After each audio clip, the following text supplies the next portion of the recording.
everybody. I'm Jordan. You've seen me in a couple other videos, so uh, I won't annoy you. We'll just get right into things. I'm joined here by T. Will and A1 Forever. We're going to be Yes, sir. discussing the Pro Football Hall of Fame class of 2025 and the nominees, senior nominees, modern era nominees.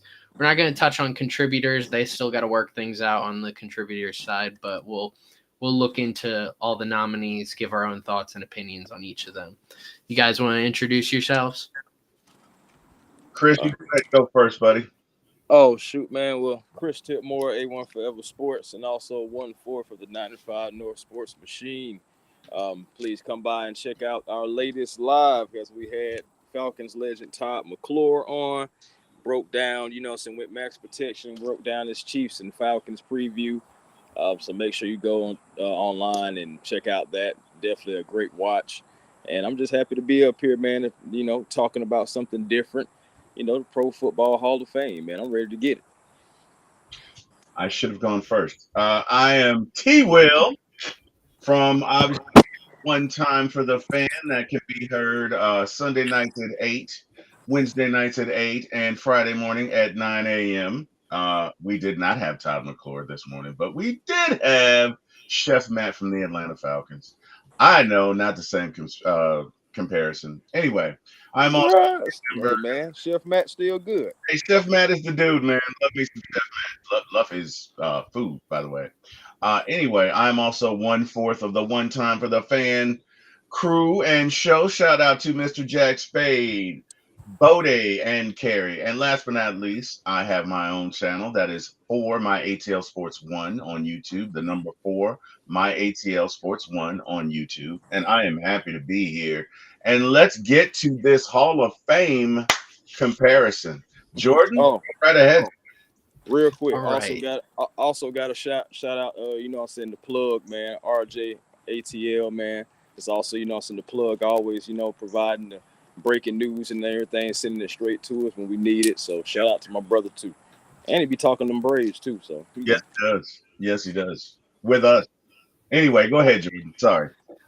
Can you see the website yes, on can your? see it. Can Yes. You see it. see the 167 modern era players. Yep. Absolutely. Okay, wow. Big and For bold. some reason I can't see it, but I Oh can God. see the website, but I can't see like the link in the stream. But if you guys can see it, that means it's working. Um, all right, let's get to it. We're just gonna dive right into it. So I want to explain how this works. When it comes to modern era players, a maximum of 5 players can get inducted, a minimum of 3. In this case scenario, we're just going to say 5. 3 is rarely happens unless it's a really bad class. Mm-hmm. Most of the time, 5 get inducted. When it comes to senior nominees, it's a little different. Senior nominees, now it's a maximum of 3. A couple years ago, it was a little different. This year, maximum of 3, minimum of 1 get in. We'll touch on the senior nominees later. But when it give me 1 second. All right. So with the quarterbacks, quarterbacks are right here. There's 10 quarterbacks: Mark Bulger, Randall Cunningham, Jake Delhomme, Doug Flutie, Rich Gannon, Jeff Garcia, Donovan McNabb, Eli Manning in his first year of eligibility. Anytime you see someone underline, it's their first year of eligibility. You had to have last played. It says it right up there. I'm on the Pro Football Hall of Fame website for anyone wondering. You had to have last played in 2019 in order to be eligible for this Hall of Fame class. On top of that, Steve McNair and Tony Romo.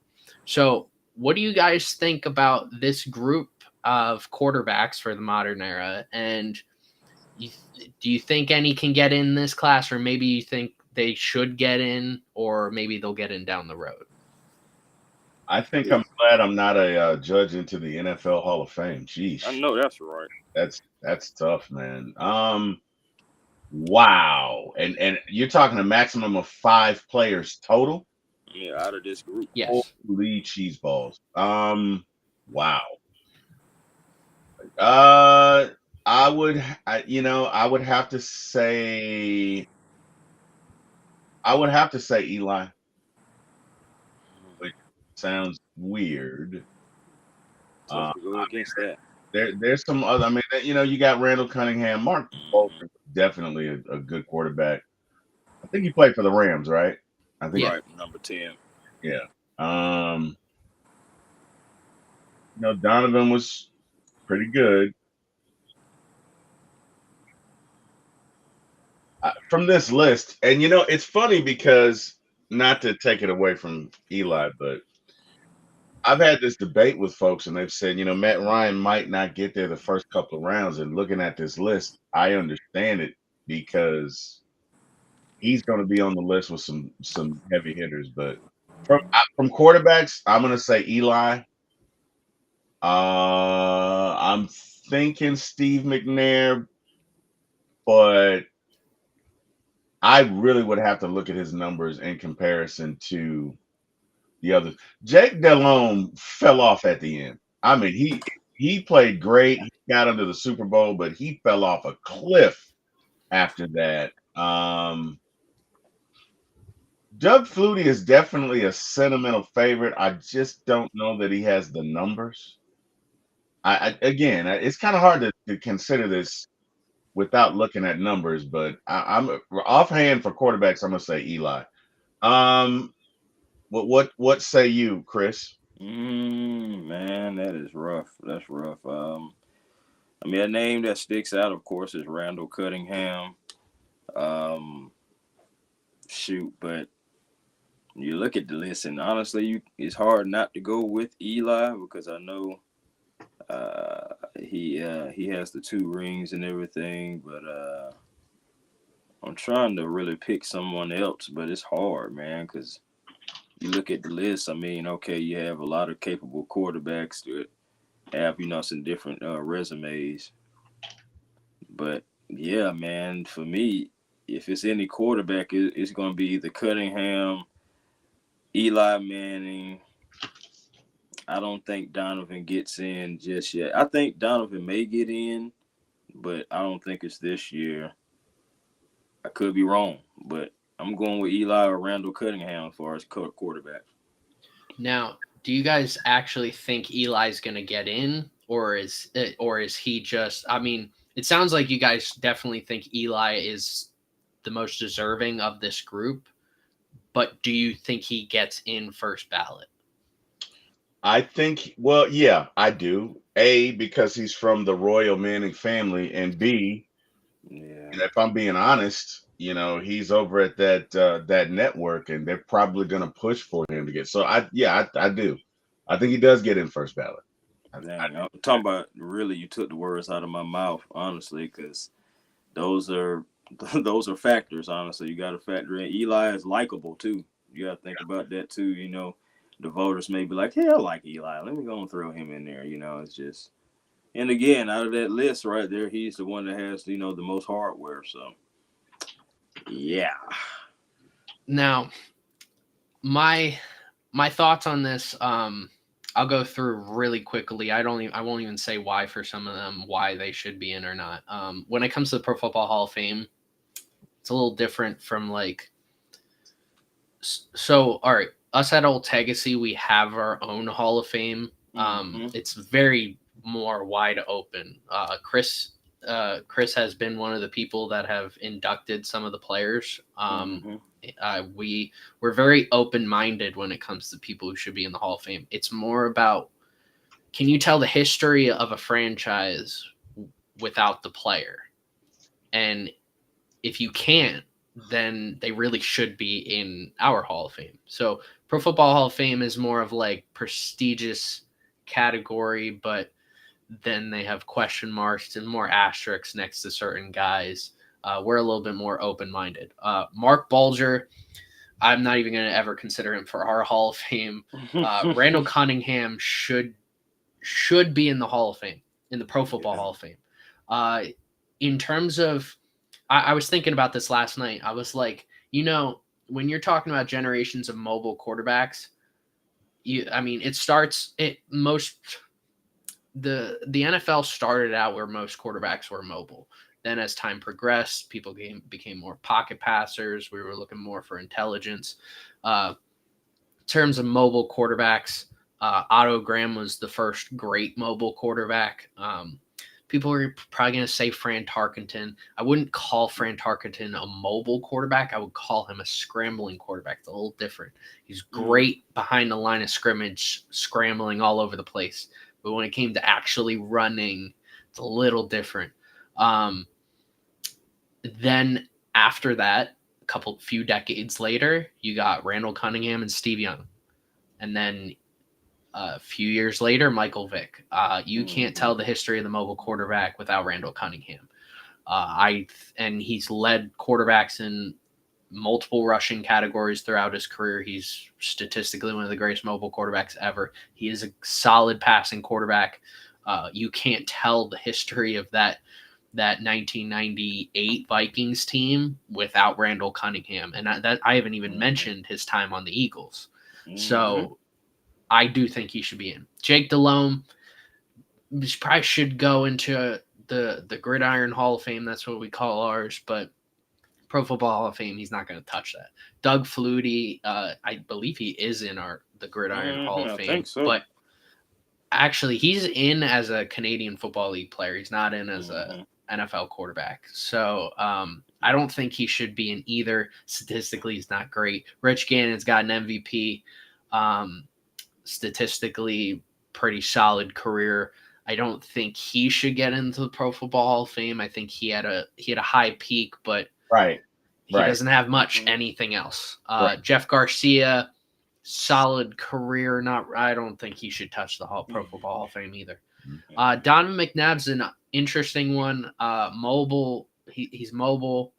He's statistically up there in terms of mobile quarterbacks and the rushing stats. And passing wise, he finished his career statistically as a really good quarterback. And he took the Eagles. He helped take the Eagles to 4 straight NFC Championship games, with Terrell Owens as his only good receiving target for 1 year. So I think McNabb. I don't like McNabb. I'm gonna be straight up and honest. As an Eagles fan, don't like him. I never have. I appreciate what he did though for the franchise, and that's different. By the time I started watching McNabb, it was towards the end of his career, so I never got to see those NFC Championship games. Okay. But I respect what he did for the franchise, and he was one of the best quarterbacks of that decade. So I think he should be in. Eli, I'm not even going to question it. I think he should be a Hall of Famer. This shouldn't be a topic of conversation. 2 Super Bowls. He's got the Pro Bowls. He's statistically among the greatest quarterbacks of all time in terms of career perspective. He was never elite. Let's be frank and honest with that. He's never been elite. I don't think he's going to get in first ballot. I think the Manning name could push him in first ballot, but I think when it comes to, they're going to say, how elite was he? He was never elite. That's the thing. His worst years were among the worst of this century. But his best years, he was clutch. He beat everybody, and not just Tom Brady. He beat other quarterbacks. And yes, he did have the help, but he was always the starting quarterback, and he was never putting his team in harm's way. So yes, Eli should definitely be a Hall of Famer. It's not even a question. First ballot. They've been stingy in the last couple of years, so I'm going to say no. Steve McNair, rest in peace, Steve McNair. I believe Steve McNair should be a Hall of Famer. His impact during the 2000s was so unique in his style of play, late 90s, early 2000s, especially with the Titans. Maybe that's a little biased. I think that's probably the most biased pick for me of this whole group is Steve McNair. But does he get in this year, though? No. I don't know. That's what I'm saying. I don't think McNair will ever go into the Pro Football Hall of Fame, and I think that sucks. And I love Steve McNair. I love watching highlights of him. I don't think he'll ever go in, but I think he deserves to be in. Yeah, I'm sorry. And then finally, Tony Romo. No. Go ahead. All right. Honestly, guys. So, and maybe I need a rubric that would, for the mobile quarterbacks, include their rushing yards. But just for comparison's sake, Eli Manning threw for 57,000 yards total, and got I think the rest of the class beat by like I want to say 20,000 at least. Yeah. So just for comparison's sake, and he beat the Patriots in their perfect season. Let's not forget they were perfect, and they would have been perfect without and not only that, that throw in that game was remarkable. And look, I'm not a Giants fan at all. I have no dog in this fight, but that play to me sums up Eli's career. There are three guys that are on him on that play. Shakes off one, and it's critical. That play is, if he not make it, I don't think they win the game. Shakes off one, right? Shakes off another, and then his offensive guard knocks the guy off of him, and he chunks that ball up there, flings it up there. And I think it was David Tyree. I sound like a giant. Anyway, David Tyree goes up, catches it on his head, comes down. I mean, look, I could make a movie about this. In my humble opinion, you combine all of that, he gets in first ballot. He's a man. But the thing about it is, you can make an argument that the throw in the second title game to Mario Manningham was going even to better. The sideline could have been even better. It wasn't even better. That the window and the margin for error on that throw. Yeah. So I mean, hey, he got some highlights. Yeah, definitely has highlights. I think he had highlights in the big moments, right? Because let's be honest, not just that you do it, but you have to do it when it counts, right? When it counts, when it matters most. I think Eli was one of those guys that if you get him to the show, he's going to show up. I played with guys who, they were decent, but you put a little pressure on them. If it's for everything, if it's for the marbles, they kind of shrink. Eli did the opposite. When it mattered, Eli was Superman. To your point, Chris, that throw to the sideline probably was a better throw because he put it where only his guy could get it. It was a remarkable throw and a remarkable catch. But again, that first one in 2007, the degree of difficulty to shake off three guys, not one, not two, not three. Eli was never a mobile quarterback. To shake off three guys and fling that thing up there with sheer will, I got to give it to him. In my opinion, he's first ballot. But anyway, Jordan.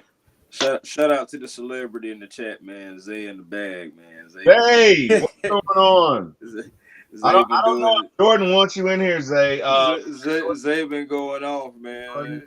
Zay was viral from that Eagles game. Yeah, man. He was really bad to your Eagle fan base, man. He was really bad. So I don't know if you want him in here, Jordan. I'm just saying. It's fine. Nah, man. Shout out to Zay, man. Doing this thing, enjoying life. He represented the Falcons. Yeah, but go ahead, Jordan. I'm sorry. Yeah. I mean, I want to kind of get to other positions because I think we could talk about all the quarterbacks for a very long time. Yeah, we can make that a video. Yes. But maybe we should. Go ahead. I'm sorry. Maybe that'll be our next. Exactly. So we'll move on to running backs. I'm going to quickly just rapid fire them. Sean Alexander, Terry Allen, Jamal Anderson, Tiki Barber, Larry Centers, fullback technically, Jamal Charles, Stephen Davis, Corey Dillon, Warwick Dunn, Charlie Gardner, Eddie George, Priest Holmes, Steven Jackson, Chris Johnson, Thomas Jones, John Kuhn, fullback, Vontae Leach, fullback, Dorsey Levens, Jamal Lewis, Marshawn Lynch, Eric Metcalf, also returner, wide receiver, Glenn Milburn, also wide receiver, Lorenzo Neal, also fullback, Clinton Portis, Tony Richardson, fullback, Robert Smith, Darren Sproles, also return specialist, Fred Taylor, Chris Warren, Ricky Waters, Ricky Williams. So in terms of this group, also Fred Taylor has the asterisk. The asterisk means that they were a finalist for last year's class of 2024. So they were one step away from being in the Hall of Fame. Marshawn Lynch and Darren Sproles are the first-year eligible guys.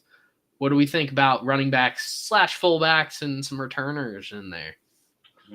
I think that's a deep list. Jeez, man. That's a deep list. For me, obviously, Fred Taylor would be somebody that you got to look at just because he was a finalist last year.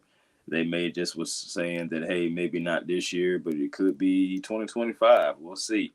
I mean, Freaky T, man, I ain't gonna lie. If you don't know about Fred Taylor, I mean, I know he played for the Jaguars, but homie could get down. So that's definitely one. I mean, of course, Warwick Dunn. Hey, I can't help but see Warwick Dunn there, man.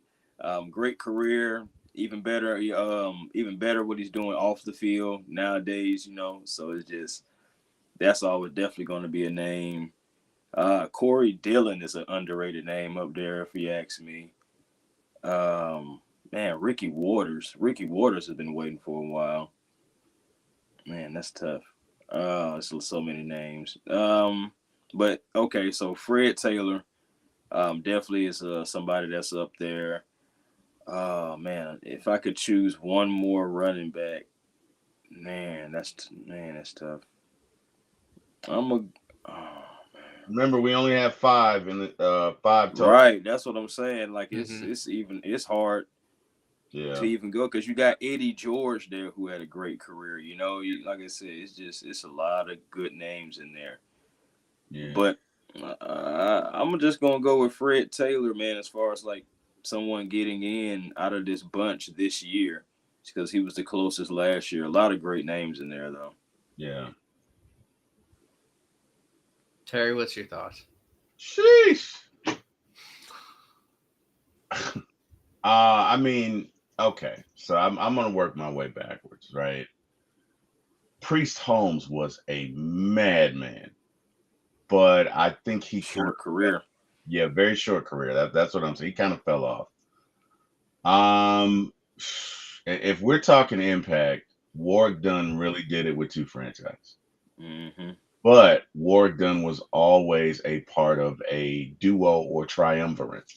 So, with Tampa Bay, it was him and Mike Allstott.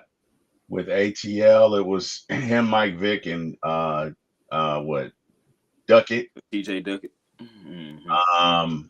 But he's a Falcon. I honestly, Darren Sproles to me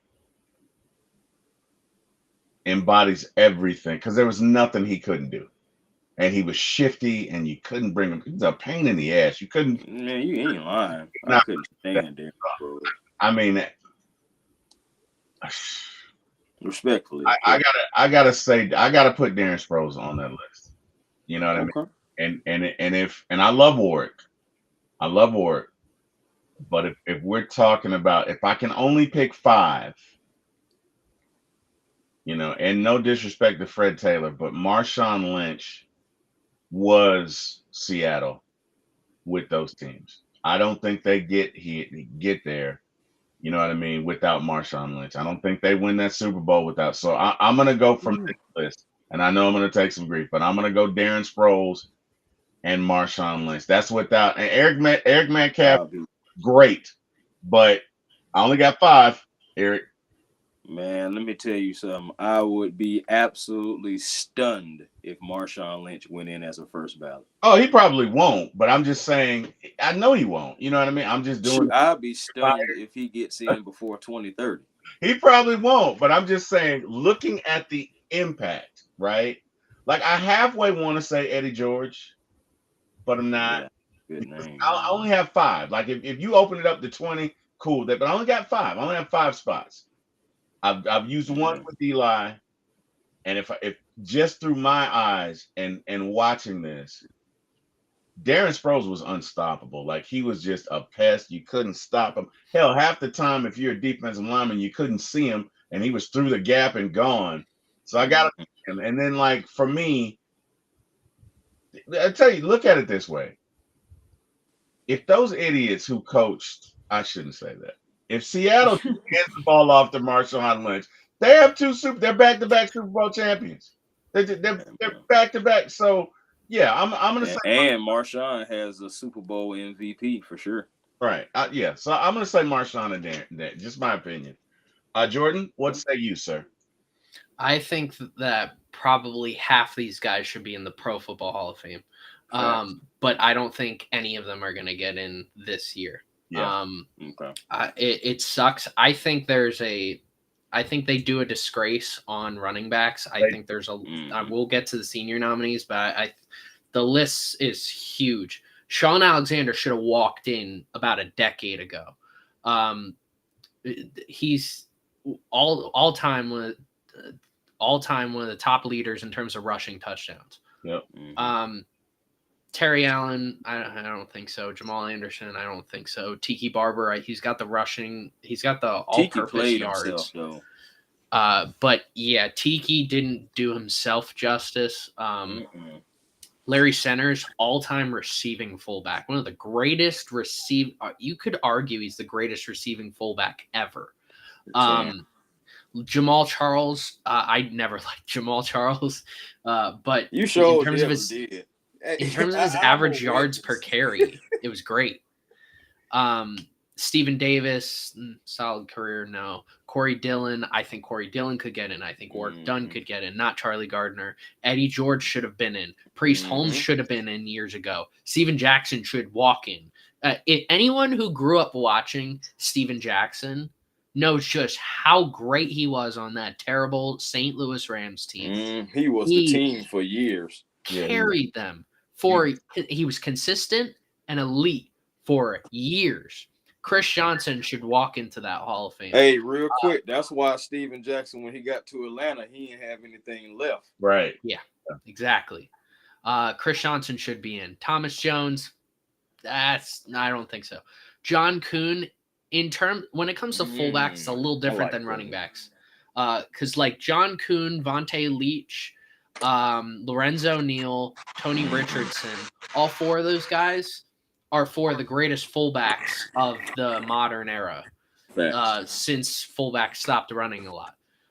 And based off of that statement alone, all four should be in the Hall of Fame. I mean, everybody remembers the Kuhn chants in Green Bay. Vontae Leach was one of the greatest. He is one of the greatest modern fullbacks. I think Juszczyk is better than him, but I don't think anyone else is. Yeah. Lorenzo Neal, everywhere he went, there was an elite rushing offense. And same thing with Tony Richardson. Everywhere he went, elite rushing offense. So I think all four should be in the Hall of Fame. Jamal Lewis, I put in the same category as Priest Holmes. I think Jamal Lewis should walk in. Marshawn Lynch, if running backs were treated better, Marshawn Lynch should be a first ballot Hall of Famer because of how his career has gone and just his impact on the Seahawks. I mean, he should have carried them to 2 Super Bowls. Yeah. Yes. But he's one of the greatest running backs of the 2010s. He should be in. Eric Metcalf, for a multitude of different reasons, should be in. As a returner, he should be in. Yeah, definitely. Absolutely. Glenn Milburn, I don't know about that. Clinton Portis, I like Clinton Portis. I liked Clinton Portis a lot. But I don't know. Same thing with Robert Smith, I think, is a very good running back, but I don't know. Darren Sproles, as an overall, I mean, he's on the 2010s All-Decade team. As an overall player, he should be walking into the Hall of Fame. Maybe not first ballot, but probably second or third. He will get the Billy White Shoes Johnson treatment, and I'll get to Billy White Shoes later. Fred Taylor should have been in a while ago. Chris Warren, I don't know. Ricky Waters should have been he should have been in probably 20 years ago. Yeah. Ricky Waters, that one frustrates me, I think, the most of this whole list, why Ricky Waters is not in the Hall of Fame. What he was able to do in the 90s as a receiving back and rushing is insane. When I do my calculation for projected stats, his numbers grow so much to the point that he should be considered one of the greatest all-purpose running backs of all time, Yeah. and he doesn't get that emphasis. He, I don't know why. And he should be in. Yeah. And then finally, Ricky Williams. I don't think Ricky has the accolades. That's really it. I think statistically, you grab his numbers and then throw it onto like a running back who's made like 4 Pro Bowls, maybe 1 All Pro. I think that's a Hall of Fame career. But because he doesn't have those accolades, probably not going in. Got a little trouble too. I think Ricky. When I think of Ricky Waters, I think of that angle route he ran in that Super Bowl '94, Mm-hmm. and Ricky was unstoppable. That he was unstoppable. I mean, just unstoppable. And I think he's kind of overshadowed by his teammates, Jerry Rice, Steve Young. Uh, that '94 team was a Hall of Fame team. But Ricky Waters was phenomenal, and that maybe overshadowed by some of the Cowboys. But I would agree. I think Ricky should have been in. I think he should get in. But again, for the purposes of our list, I can only pick 5. So I've picked 3 already. Let's go ahead and go to receivers if you're okay with it, Jordan. Yeah, let's go to receivers. So we got boy. Anquan Bolden, Donald Driver, Antonio Freeman, Irving Fryer, Torrey Holt, Joe Horn, Chad Johnson, Ocho Cinco, Brandon Marshall, Derek Mason, Herman Moore, Muhsin Muhammad, Jordy Nelson, Andre Rison, Jimmy Smith, Rod Smith, Steve Smith Sr., Demarius Thomas, Hines Ward, Reggie Wayne, Wes Welker, Roddy White. There's some elite receivers in this group. What do we think? Man, 80% of this list should be This isn't even fair. for real, man. I ain't gonna lie, Anquan Bolden, such an underrated receiver, man. A guy that as a linebacker or a safety, you was afraid to go across the middle against him. Yeah, that's a big. Man. Donald Driver, great career. Antonio Freeman, I liked Antonio Freeman. I feel like he was an underrated guy. Irvin Fryer, I mean, come on now. Torrey Holt, shoot. I mean, all I'm saying is if Isaac can get in, Torrey definitely got to be getting in sometime soon here. Joe Horn, okay. Chad Johnson, yeah. Ocho Cinco, yeah. Brandon Marshall, I'm not sure about Brandon Marshall. I ain't gonna lie to you. I actually like Derek Mason more because Derek Mason was very underrated. Herman Moore had a good career. He was with the Lions. Muhsin Muhammad, very good, very good career with the Panthers, Bears. Jordy Nelson. I don't think Jordy's going to get in. I ain't going to lie to you. I'm going to say that right now. Andre Rison should be in the Hall of Fame. Jimmy Smith, I like him. Rod Smith, that's Broncos Rod Smith, right? Yeah. Yes. Yeah, should be there. He should be there. Steve Smith Sr., hey, man, he was a Carolina Panther too. But honestly, Mooson doesn't even get the attention that he gets if Steve Smith isn't playing with him. Demarius Thomas, RIP. I wouldn't be surprised if they put him in just because of what happened with him, honestly. Right. I'm just saying like more recent than some of these other guys just because. Hines Ward, I like Hines Ward, should be a Hall of Famer. Reggie Wayne, Wes Welker, Roddy White, all should be Hall of Famers. Who I feel like may get in out of this group this year, I'm going to go with Reggie Wayne, Torrey Holt, Andre Rison. I'm gonna go with one of those 3, and of course, like I said, Demarius Thomas, just off of how his passing and how it happened and everything. Maybe I'll put that as an honorable mention, just if it's a tearjerker. But but one of those 3 guys that I had named, I think gets in this year. 2 of those guys being finalists last year. Andre Rison should already be there. A lot of these guys should already be there, honestly. But yeah, I'm gonna go with one of those 3 of definitely getting in this year. Yeah. Wow. So, I got 2 spots left, right? Because I mean, you could take a look at this, and again, 3/4 of these guys should be in already. If they're not, I mean, I look. Being a Falcon fan, obviously Andre Bad Moon Rising and Mr. Rowdy Roddy White. But if I got to pick, right? Shame on you, Jordan, making me pick from this list. If I got to pick, Rough. it comes down to Steve Smith and Reggie Wayne because I'm looking at yards. I'm looking at receiving yards. And I'm gonna hate to do it because he's a Panther, but I'm gonna take Steve Smith just because in some of those teams he was the only threat going deep. I think he has 4,000 something yards. I think he and Reggie both have 14,000. I don't know. Again, you could take this entire list, bro. I'm not saying you can't, but just say in comparison to Roddy and Steve or Roddy and Reggie, I think Roddy has 10,000 all-time yards. I Steve think so. Smith Yeah. and Reggie are like, if I got to pick one, and I have 3 spots already taken, so I'm probably not going to be able to take a tight end. Then I'm gonna have to say Steve Smith if I have to pick one. Now, who should be in there? You give me that entire list. You can't go wrong with that entire list. But Mm-hmm. for me, on my list, since my assignment was 5 total, Mm-hmm. it's got to be Steve Smith, and that's 4, which means a lot of folk on this list coming up are not going to get on. But that's me. Jordan, what say you? I probably have like 12 guys on this list that should be in the Pro Football Hall of Fame. Damn, you hit me. Anquan Bolden, Irving Fryer, Torrey Holt.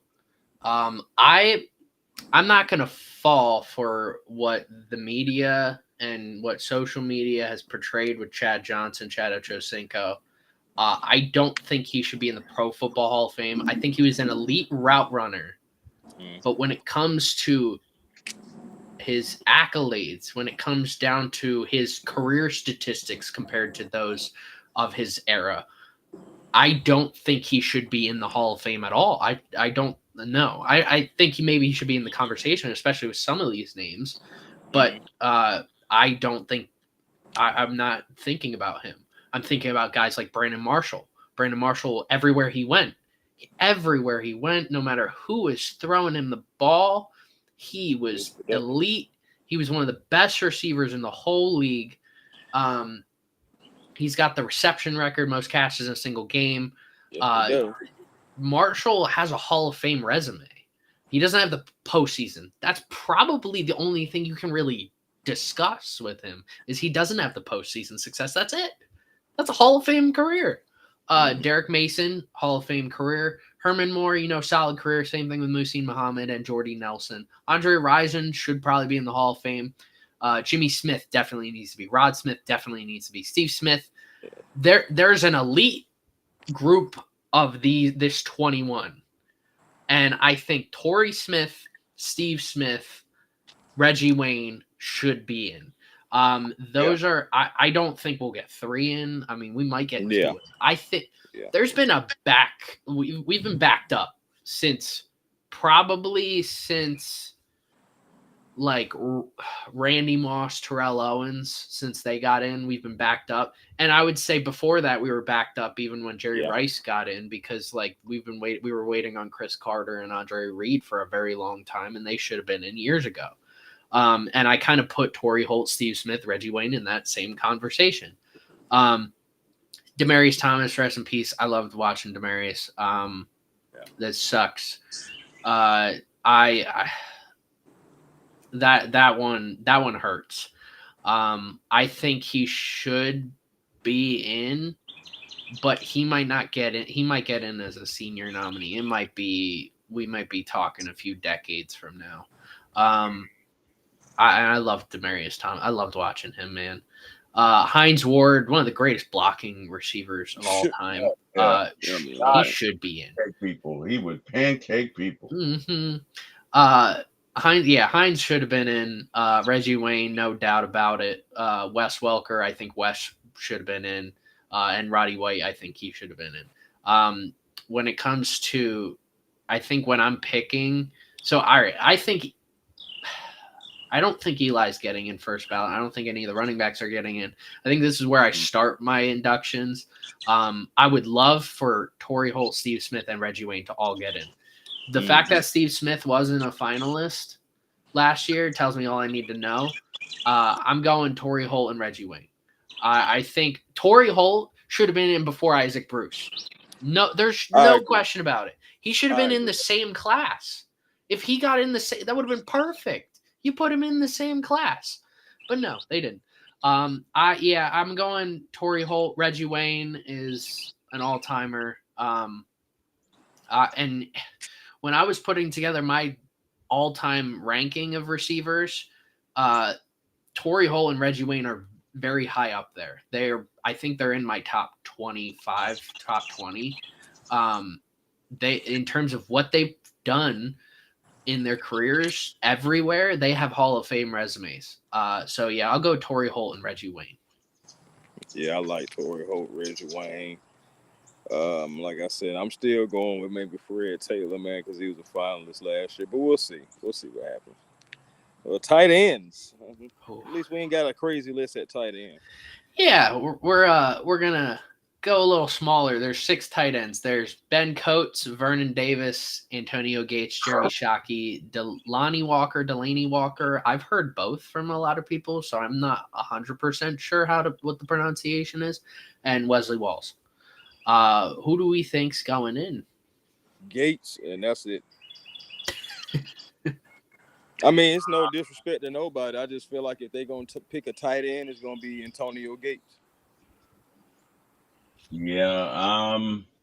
I mean, obviously, I only have one left, so I can't add him to my list. But if I were gonna add him, it'd be probably Vernon Davis and Antonio Gates. Antonio Gates really, and Tony Gonzalez really revolutionized the tight end position. So if I had to pick one, it'd be Antonio first, followed by Vernon. But I only have one pick left for me personally, so I'm not going to spend it on either one of them. Sorry, guys, but yeah, if you're talking about who's going in, probably Gates then Davis. Those are my thoughts. And guys, let's give the chat some love. So while it says what's going on, the Dixon Way says Antonio Freeman had the best catch on Monday night. He sure did. Oh my God! He did. On when Brett Favre's dad died. Was that the same night? Or was that a different? No, that was against the Vikings. No. The Antonio Freeman catch. Okay, all right. Reggie that Wayne. Catch was crazy, by the way. That catch was phenomenal. Reggie Wayne gets in, and Rising should be in there. Roddy can't go in before Rising. To be honest, I love me some Roddy. And then Wallace says Reggie Wayne will get in before Steve Smith. And I can't see. I don't think there's any. Oh, there are some other ones. It's just folks saying what's up. So yeah, Wallace and Zay in a bag. Say what up, and we are caught up. So there you go. All right, Jordan, what say you on this tight end situation? All right. I mean, Ben Coates is one of the greatest tight ends in the '90s. He should have been in. Yeah, I agree. When I did my ranking of all-time tight ends, I think all of these tight ends except Delaney Walker were in my top 15 to 20 range.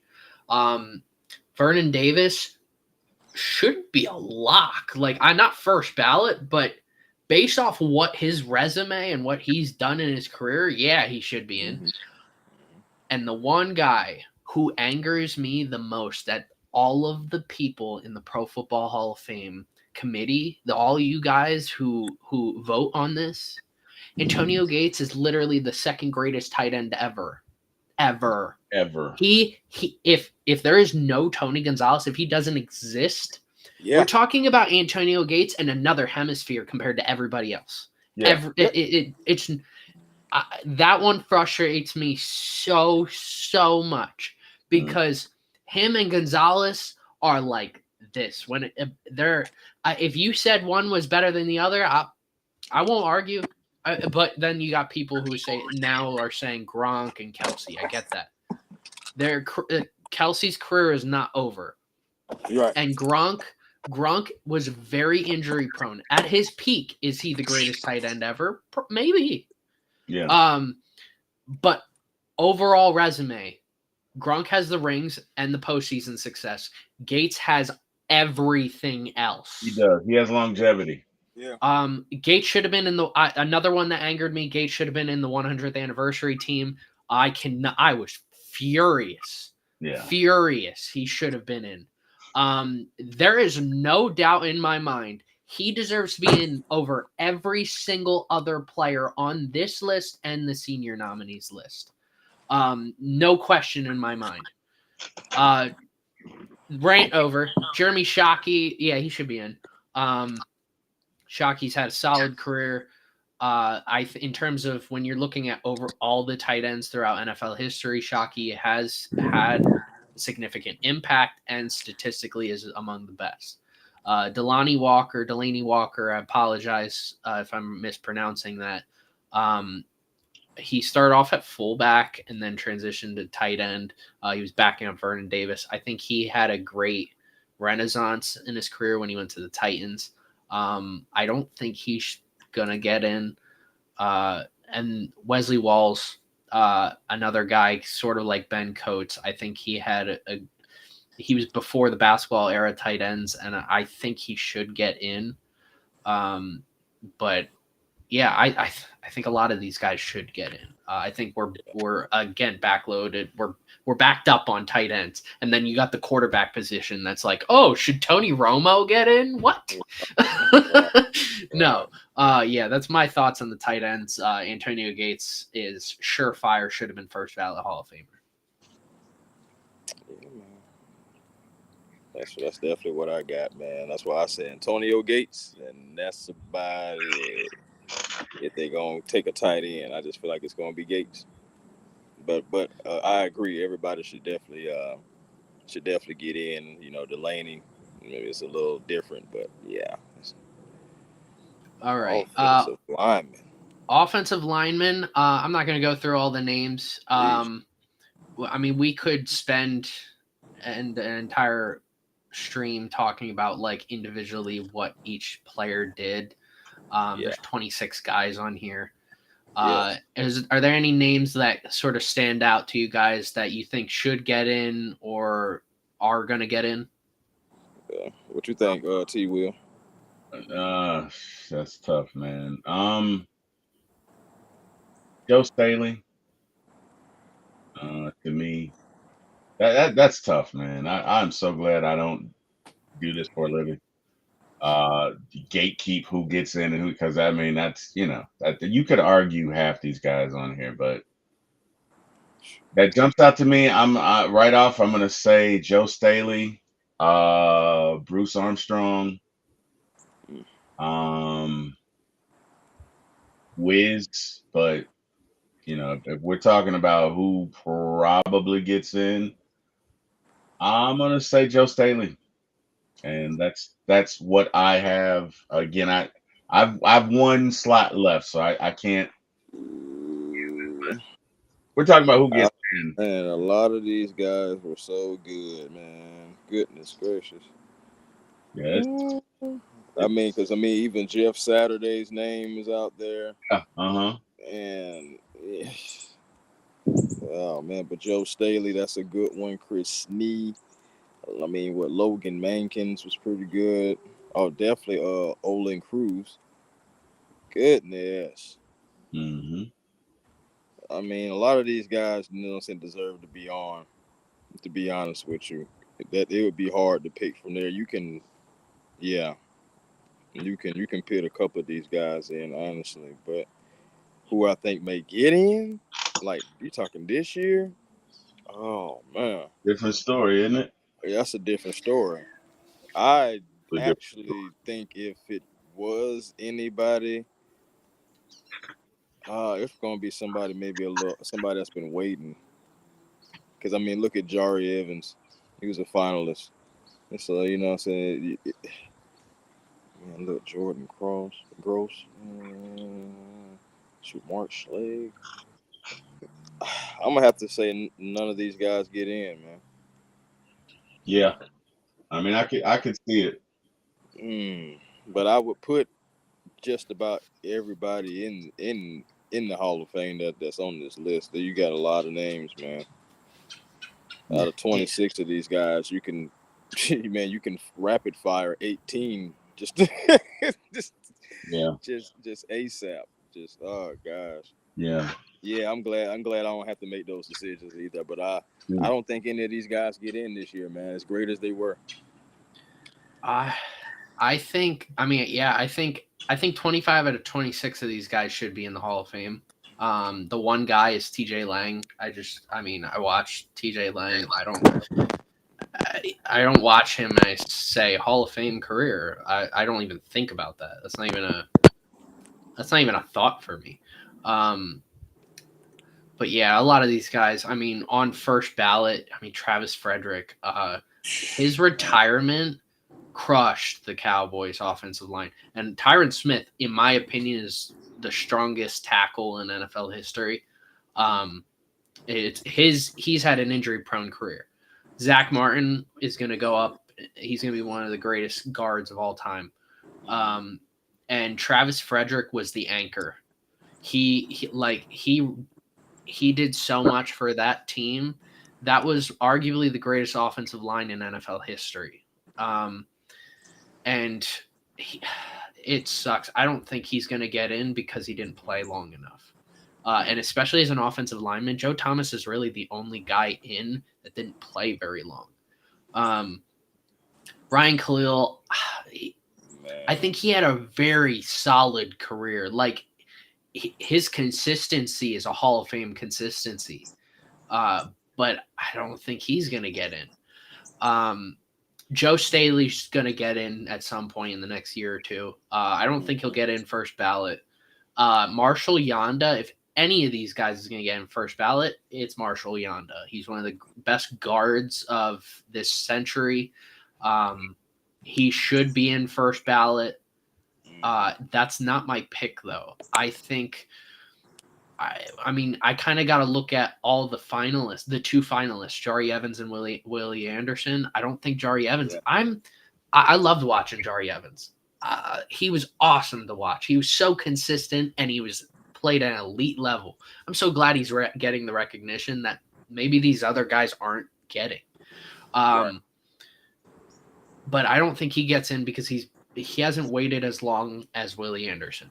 I don't think Willie Anderson should be in over a lot of these guys, but because he's almost done, like, I think he's either this might be his last year as a modern era finalist, and then he'll be a senior finalist.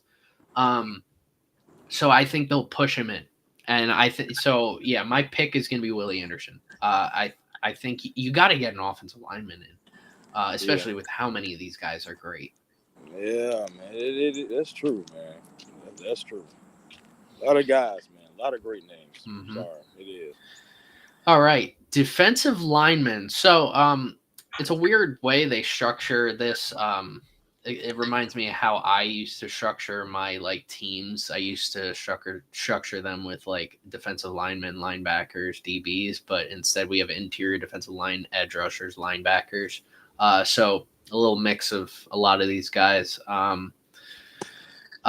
18 of these guys. I'm not going to go through all of them, but any names that stand out? Do you think that'll get in this year or maybe in the next year or two? I mean, and I'm stuck on the first two with Mr. John Abraham and Mr. Jared Allen. Yeah, I feel you. Leroy Glover was really, really good. Haloti Ngata was really, really good.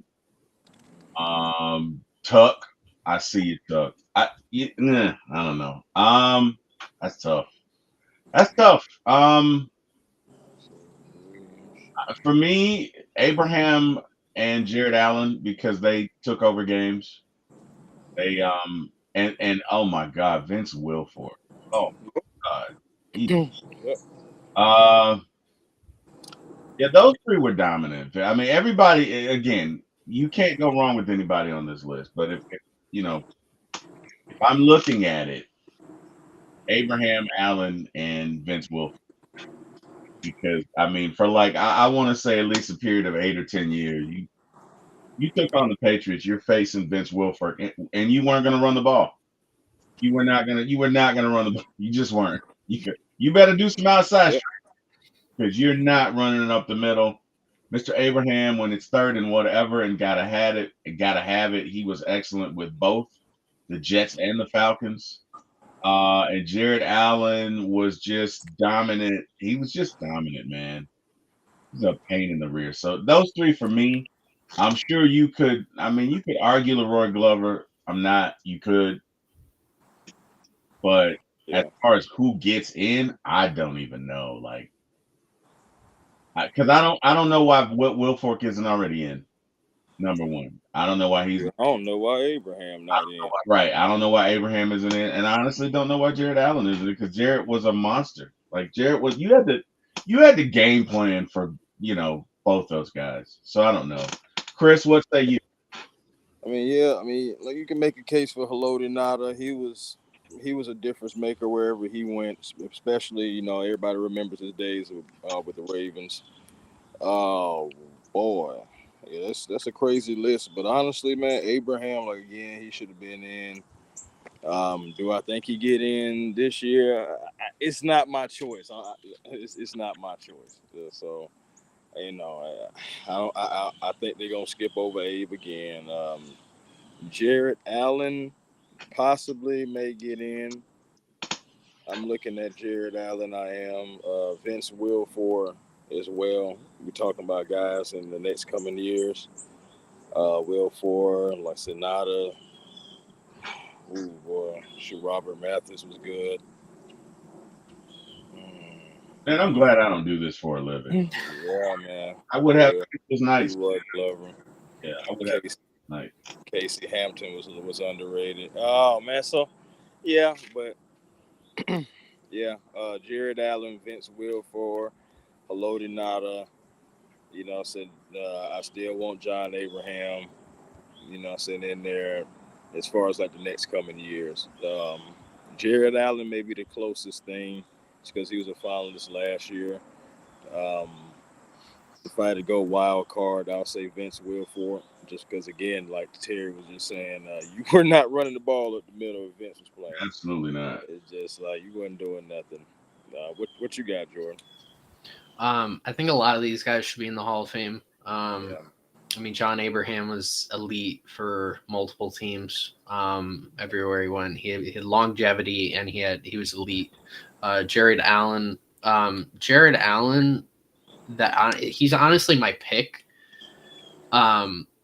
He's probably going to get in this year. He was a finalist last year. He's the only finalist on this position, and there's no new guys coming in to this. So he's probably going to get in. I loved watching Jared Allen. My first fantasy league ever. Well, I had Jared Allen the year he won Defense Player of the Year, or when he led the league in sacks. He almost broke the sack record. That was I drafted him based off his Madden overall. I loved watching Jared Allen play. He was great everywhere he went. Leroy Glover, he had a good peak, not necessarily longevity. The complete opposite for Casey Hampton. Not really a great peak, but definitely a lot of longevity. This is one that I'm confused by, though. Why Robert Mathis isn't in, and Dwight Freeney is. Yeah. And it's weird because we were doing a vote. We're always adding people to the Gridiron Hall of Fame. It's not like we have a select month every year that's like, hey, we're going to induct this. We do have a yearly induction, which is a bigger induction, but right now we're doing votes, and we about a month, 2 months ago we did Robert Mathis, and people had the choice of saying yes for him to go in, no, that he shouldn't get in, or to table him for later, and we'll think about it at a later date. And I was shocked at how many people said table or no. He ended up getting tabled. We're going to debate about him later. But, I mean, the Pro Football Hall of Fame is thinking this. I mean, a lot of people are thinking this. I'm confused. Like, what happened that Robert Mathis isn't a Hall of Famer? He did have the suspension for roids or whatever.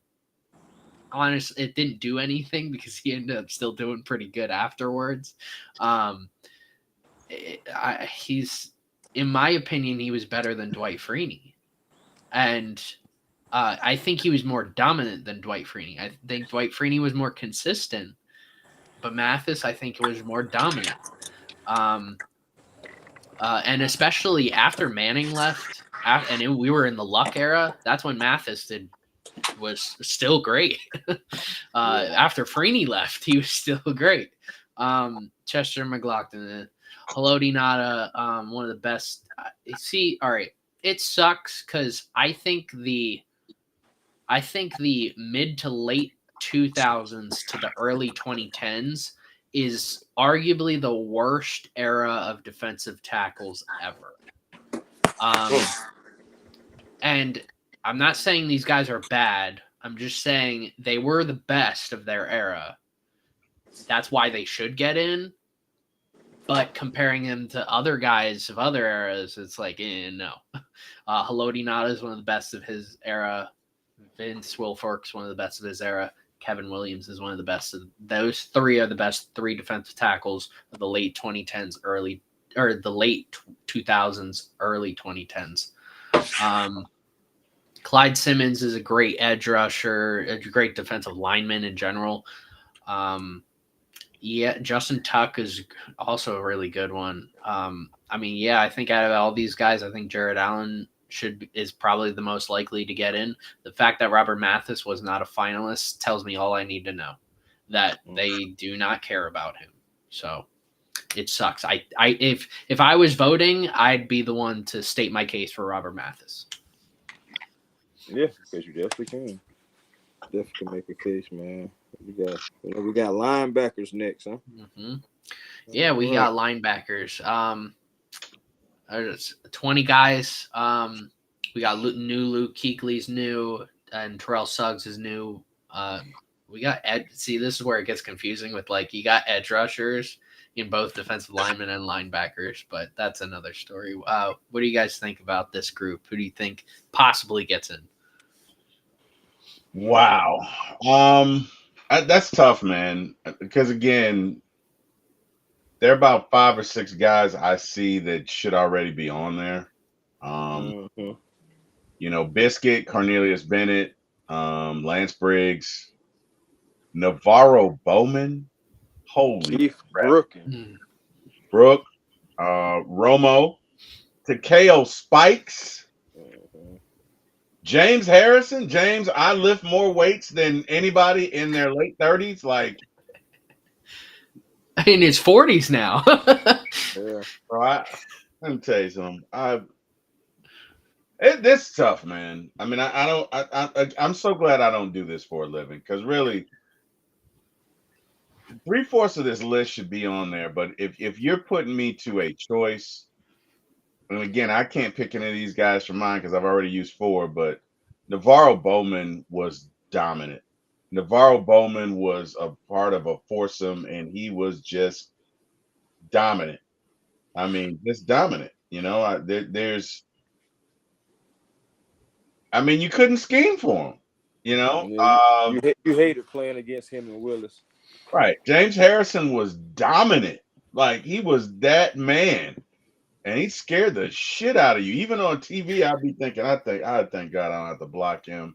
I would not want to see him coming back oh my God. If I was a tailback, oh my God. Luke Kuechly, shit, man. Willie McGinnis, T Sizzle. Okay. This is tough, man. I mean, this is because I really, again, you could, like, there are probably 10 or 12 guys on this list I'd take right now, but I mean, probably Luke Kuechly, T Sizzle, and Navarro Bowman. Just because, of all, like, Navarro Bowman was one of the defensive linemen that you could rush 4 with him. and I forget who his teammates were, but that's what made them so good. They didn't have to blitz because literally they could get pressure with four. They definitely could get there. Luke Kuechly almost redefined the linebacker position, and T Sizzle, damn it, he was T Sizzle. Those are my three. Obviously, I can't pick one for mine because I only have one left, and I know who I'm going to pick. But yeah, if I had to pick who would probably go in, Navarro Bowman, Luke Kuechly, T Sizzle. Chris? Mm, shoot, man. Man, to be honest, James Harrison should be in there, man. Man, like I said, a lot of these guys, you got Ken Norton Jr., I mean, Willie McGinnis, you can make an argument for. Man, James Ferrier, wow. Yeah. Oh, wow. Steelers, right? I Yeah, think he was. names on here. Yeah. Yep, Steelers, man. Teddy Bruschi, London Fletcher, the tackling machine. Mm, okay, look who gets in. To be honest with you, I think Suggs can get in. Actually, um, I could actually see that. But James Harrison, like you said, Luke Kuechly. To be realistic, one of those three. Finalists, I feel like can possibly be a finalist. Do any of them get in? Now that can be another story. Um, if it like I like Terrell Suggs, man. I think Suggs was really a dominant player. Even when Ray was gone, he still was, saying the heart and soul of the team. And it just, I'm gonna go with Suggs, man. Luke Kuechly was he was the best. He was the best linebacker after Ray Lewis retired. Mm-hmm. I mean, Willis retired shortly after. That's kind of why I'm like I loved watching Patrick Willis and Ray Lewis. Right. Watching Patrick Willis and Ray Lewis, it feels like watching highlights of Michael Jordan versus Kobe Bryant. Like in how similar they were to one another and how dominant they were after they left, I felt like there was a big hole at the linebacker. I think there's a big hole at the linebacker position. I'm so glad Bobby Wagner's still playing. Because Bobby Wagner's going to go into the Hall of Fame someday. I think Luke Kuechly's going to go into the Hall of Fame someday. And I think Luke was the last sideline to sideline linebacker. We don't see them anymore. We just straight up don't. You have to stick to your zone. You're not going to go play. You're not going to go over from the one sideline to the other in the middle of a play. You're not going to do that. Bobby used to, not anymore. But Luke was just, he was so good. When he got his concussion, that is one of the scariest concussions. Just his emotions on his face. It was so scary. I think that was the scariest moment outside of the DeMar Hamlin situation. That was one of the scariest moments I've seen of a player. I think Luke should be in. I don't think he's going to get in first ballot. T Sizzle, he's got the resume to walk in their first ballot. If there's any guy, even over Eli Manning, I think T Sizzle's resume is better than any other first ballot guy this year. He's got the awards. He's got the ring. He's got the accolades. He's got the stats. He's got everything you want. The only thing you got to think of is, okay, when should we put him in the Hall of Fame? Not if we should. It's when we should. Right. Out of everybody on this list, I mean, guys like Teddy Bruschi, they got solid numbers and they got the postseason success, but not awards and stuff. Then you got consistent guys like James Ferrier, London Fletcher, especially. I think London should have been in a while ago. London Fletcher, I put in the category of one guy who's not even on either of these lists, Jesse Tuggle. I put him in that convo. I put him in that convo of like their stats should have them as one of the first year's eligibility. It's a crime. But yeah, T Sizzle has everything you need. Everything. James Harrison, I think, should get in. I think his only issue was longevity.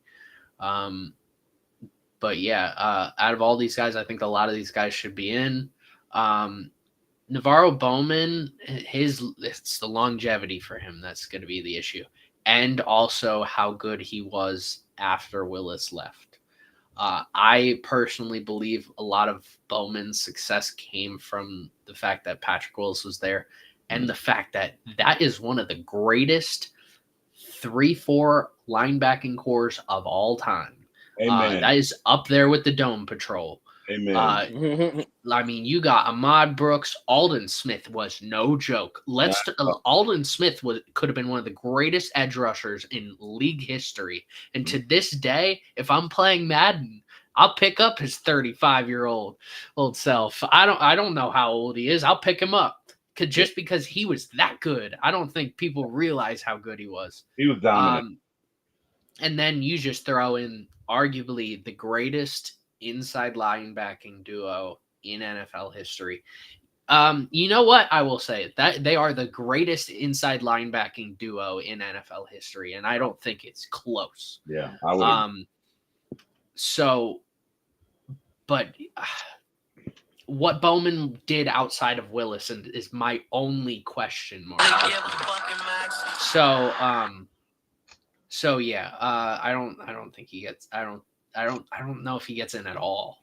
But yeah, a lot of consistent guys. London Fletcher is the headache for me because he should flat out been in a while ago, and I don't know why. It's same thing with Jesse Tuggle. I don't know why. That's hands down should be in the Hall of Fame, man. Mm-hmm. I'm just saying, you got what's my man you know who I'm talking about from the Dolphins, Hall of Famer. Zach Thomas, yeah. He waited for a while too. He was in that convo with Tuggle. I put him in that same convo, but he finally got his flowers. But that's why I'm saying, man, Tuggle need his, man. Mm-hmm. Why you can still smell them. All right, let's get into defensive backs. We got 18 guys, cornerbacks, safeties, guys who played both. We got new guys, Antoine Bethea, and Aqib Talib, and Earl Thomas III. We got two members of the Legion of Boom in this. Who do you think gets in? All right, so this one, and again, this is tough. Eric Allen, great corner. Eric Berry, great corner. I think he impacted a game where the Falcons lost. I think that might have been the 2016 season where he got an interception and took it back. It may have been an extra point. 2-point conversion return. Yeah, that was crazy. I think about that every once in a while. That was crazy. And Antoine Bethea, Dre Bly. For me, my final choice is probably you guys are gonna be like, what the heck are you thinking? Oh my goodness. Damari Rolle. No, for me, Cam Chancellor. And I say this because had Cam not gotten hurt, Cam was dominant. I mean, Cam was dominant. Cam was you know what I mean? And I know Earl Thomas would get some interceptions. So for me, the guys that would probably get in, Cam should be in, but I would say Cam, Aqib Talib, because he was a freaking pest, and Earl Thomas. But for me, my last guy, I'm going to spin on Cam Chancellor. There's a play. I forget who they're playing. And Cam was the first guy I'd ever seen do this. But Cam literally jumps over. I think they're kicking a field, whatever. Yeah. Jumps over the lineman. Mm-hmm. Not only blocks the ball, I think he caught it. Mm-hmm. I think he caught it. And I don't know if he scored, but I had never seen anybody do that. I'd never seen, it was the wildest thing in the world to me. I look, had we not moved, I'd still have it on my DVR because we switched companies. But I will never forget that play. Like it was a religious experience. Cam literally jumped over the guy, and it was legal. Yeah. Jumped over the guy, runs right at the kicker, grabs the ball, doesn't block it, grabs it. Okay. Um, physically gifted. Let me tell you something. Cam would lay the boom. Okay. Yep. You Would. going across that middle, you better know where Cam. Mama, there go that man again. You better know where Cam is. You better know. Okay. And it's a crime that he's not in the Hall of Fame. He might not again. His career may have ended too soon. But Right. for me, just Hall of Fame is also about the impact. It's not just numbers. It's about the impact that a player has. And when Cam left, they were never the same. They were never the same. So for me, I'm gonna use my last spot on Cam. Cam is that dude. I respect it. Obviously, D'Angelo Hall was a Falcon. Love him. Rodney Harrison, great, great, great, great, great safety. Not good, great safety. The pastor, Eugene Robinson, decent.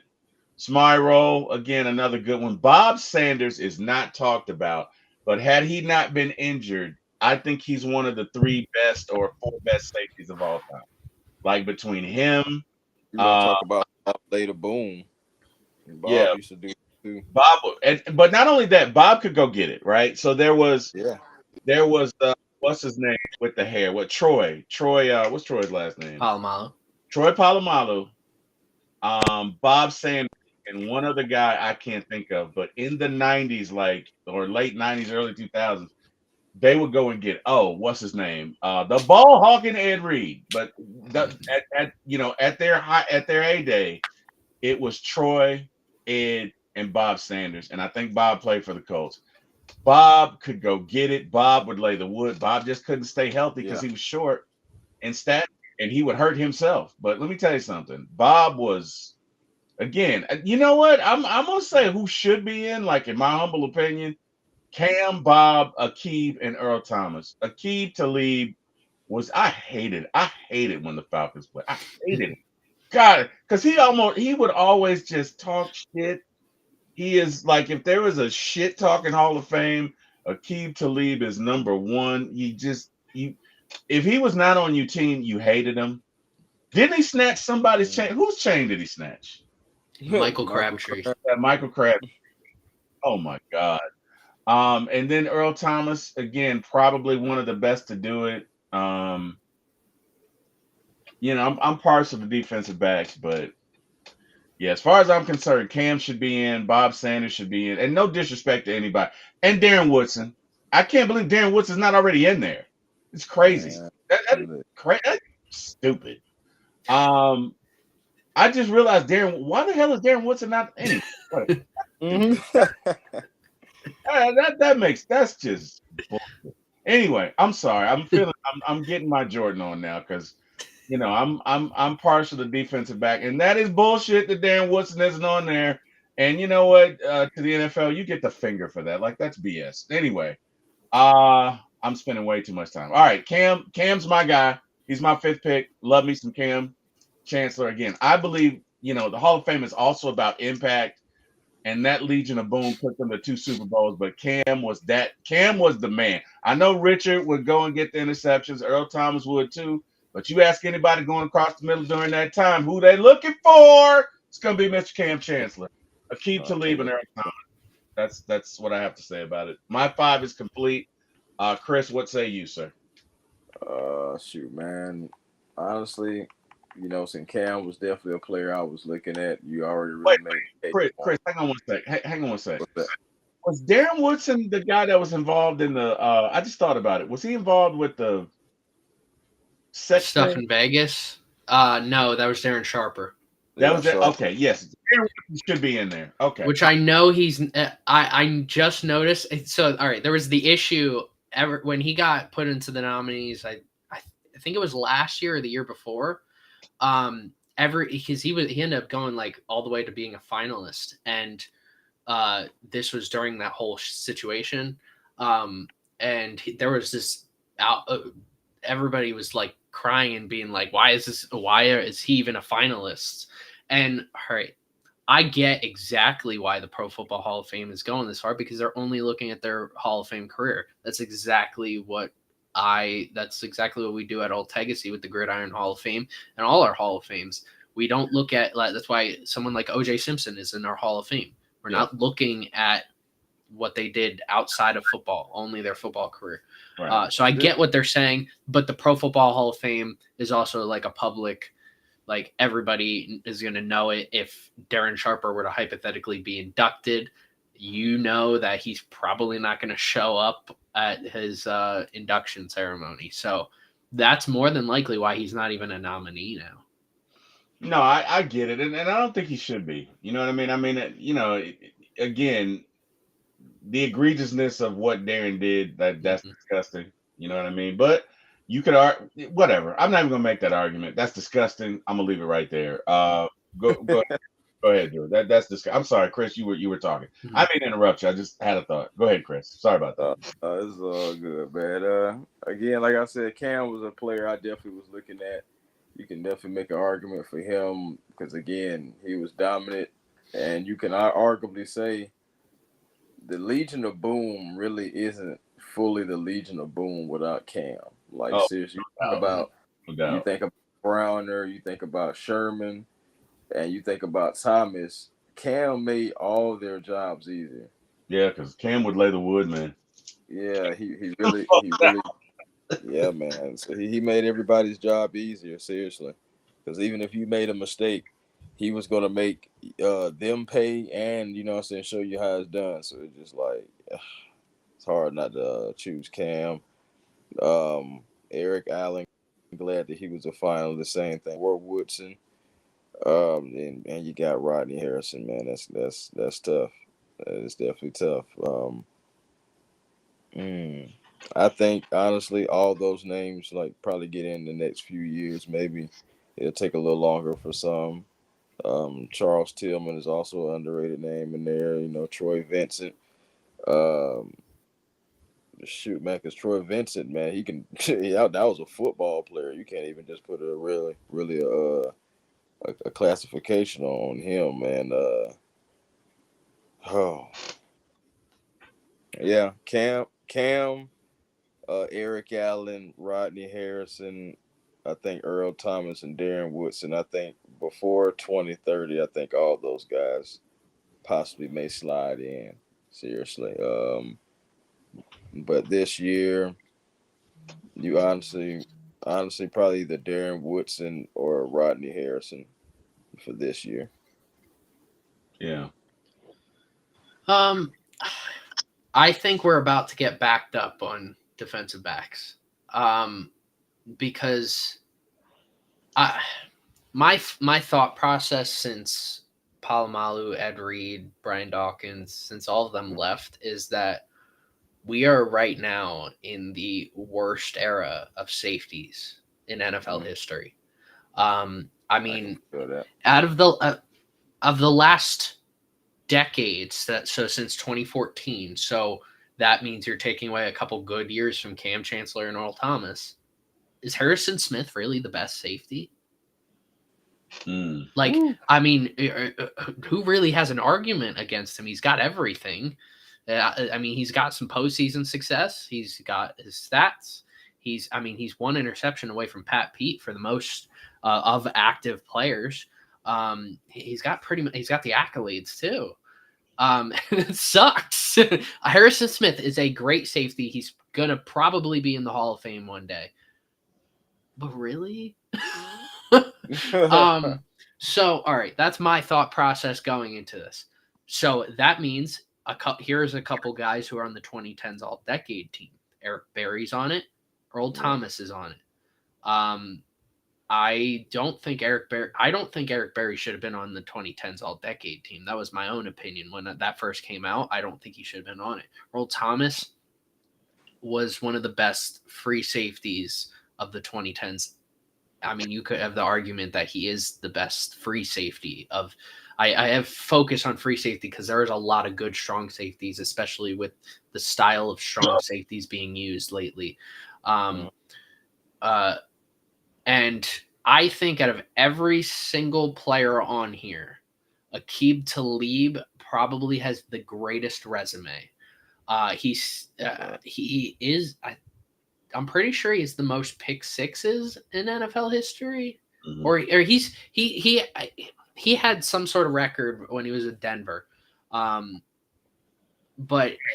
I'm pretty sure he's up there in terms of pick sixes. He was very good with the Bucks. I wouldn't say he was great with the Bucks. He was very good with the Bucks. He showed enough promise that he went to New England was great, and then he went to Denver, also was great. I think Aqib Talib was one of the best cornerbacks. I don't think he was a shutdown corner. I think he was sort of he was sort of like the top corners in the 90s. Like he wasn't like Revis was, where you'd go to his man and shut him down. Aqib kind of fit in a system to where every system he went in, he just found success. He was able to adapt very well. So I think out of everyone on here, Aqib Talib is probably the most likely next guy in. Out of the finalists from last year, I think Eric Allen has a great resume to get in. Same thing with Darren Woodson. Rodney Harrison is finally getting some love. I'm so glad for Rodney Harrison because he was one of the hardest hitting safeties of the 90s, 2000s. I don't think he should get in though. I mean, all right, if it were my opinion and I could induct anyone, yeah, most of these guys are getting in. Right. But that's probably it. Bob Sanders and Antoine Bethea. We got multiple safety duos. We got Cam Chancellor, Earl Thomas. We got Bob Sanders and Bethea. I mean, we got a lot of great guys. And the one guy that is so interesting that I think his impact on football is a lot greater than his career, and that's Charles Tillman, the peanut punch. Peanut Tillman, yeah. You know what? I mean, forgot about that. You are right. His impact. About that's all we talk about. And every time someone punches a ball out, is Charles Tillman. He has the most forced fumbles in NFL history from a defensive back. I mean, he's not going to get in, but he really should because of his impact to the whole football as a whole. Yeah, that's how I feel about Cam. Like how I feel about Cam, because there were a lot of guys that were drafted in Cam's image. You know, now they weren't Cam, but you know, his impact to the game. You know, so I would agree. I'm sorry, Jordan. Go ahead. Sorry. No, that's good. Alan Rossum's really on here more for his return abilities. I noticed that there's a lot of special teamers in a couple of these, like Brendan Anya Badeo, who's in the linebackers, great special teamer. In terms of, there's a few special teamers that are just in positions because they didn't put them in the special teams category, and Alan Rossum is one of them. Nick Collins, underrated part of that Packers defensive back group. Antonio Cromartie had one of the greatest seasons by a cornerback ever, to the point that he does have quite a few votes when we went back and voted for the 2007 the Gridiron Player of the Year. And Cromartie had a lot of longevity too. I think what hurt him was injuries, really. Yeah, a lot of great guys on here, but I think Aqib Talib has the best chance out of guys who I think are going to get in. I think Eric Allen eventually will. Eric Berry might get in. I don't think Cam's going to get in just because of longevity. That's really it. And I think he might get in as a senior nominee, like maybe 50 years from now. Yeah. And then I think Bob Sanders, I think injuries hurt his career. Aqib Talib's going to get in probably earlier than any of these guys. Earl Thomas is going to – I don't know how the league feels about Earl Thomas since how his career ended. Right. So I don't know if they're going to treat him – I don't know if we're just going to forget about everything that happened and honor him, or are we going to remember it? So I don't know. I feel like he's so forgotten just how great he was. I mean, and a lot of people talk about Cam, because of how hard he was hitting. He's very popular in Madden, but Earl Thomas isn't very widely regarded in terms of that whole secondary. But I do think he was great. He was important. I mean, when they had like a triangle defense where you'd have Cam come down, and you'd have Richard Sherman, and then either Brandon Brown or Byron Maxwell out wide, and then that center fielder was Earl Thomas. Yeah. And he was so important to. I think I do agree with you. They are not called the Legion of Boom without Cam Chancellor. Right. And I think, but I also think Earl Thomas was the most important piece to making sure that they were a great secondary. Yeah, because he was the captain. Yeah, I agree. Yes. That group, right? Yeah. So he kept Yes. everybody positioned. Yeah. Yeah. And I'm glad we agree. Richard Sherman is overrated. I don't feel like Sherman and Browner were like the major factors. I mean, I feel like honestly those two guys in the back, those two safeties, you had the brain and the brawn. Honestly, Yeah. I think Richard played well in that system. Now let me tell you something. At the height of he was pretty good. I mean, he was pretty good, but he did benefit from the system. He did benefit from it. So I would agree. He will never be Revis Island. But I mean, he had his moments. He did. I'm not gonna take anything away from that Legion of Boom for like a 3-4 year period. They were the best defense in the league, and it wasn't even close. Oh yeah. Absolutely. I think, and I'll touch on this real quick, and then we'll go to kickers, punters, special teams. Every time I look at a defense, like the best defense in the league, I often compare them to two specific defenses that they used to go cover zero because their front seven was so good and their secondary was so good that they just didn't care. The Legion of Boom defense was one of them, and the 2015 Carolina Panthers. I remember watching Thomas Davis and Luke Kuechly what was his name? Greg Hardy. I remember they would just line guys up. Both defenses operated so similar, and those are the most ferocious defenses of the new era of defenses that I've seen. And like every year I'm thinking, all right, when am I going to see that again? Because I really have not seen that again. Every time I watch a Super Bowl champion, I have not seen a defense. And people want to talk about how great the no-fly zone defense was with Aqib Talib, Chris Harris Jr.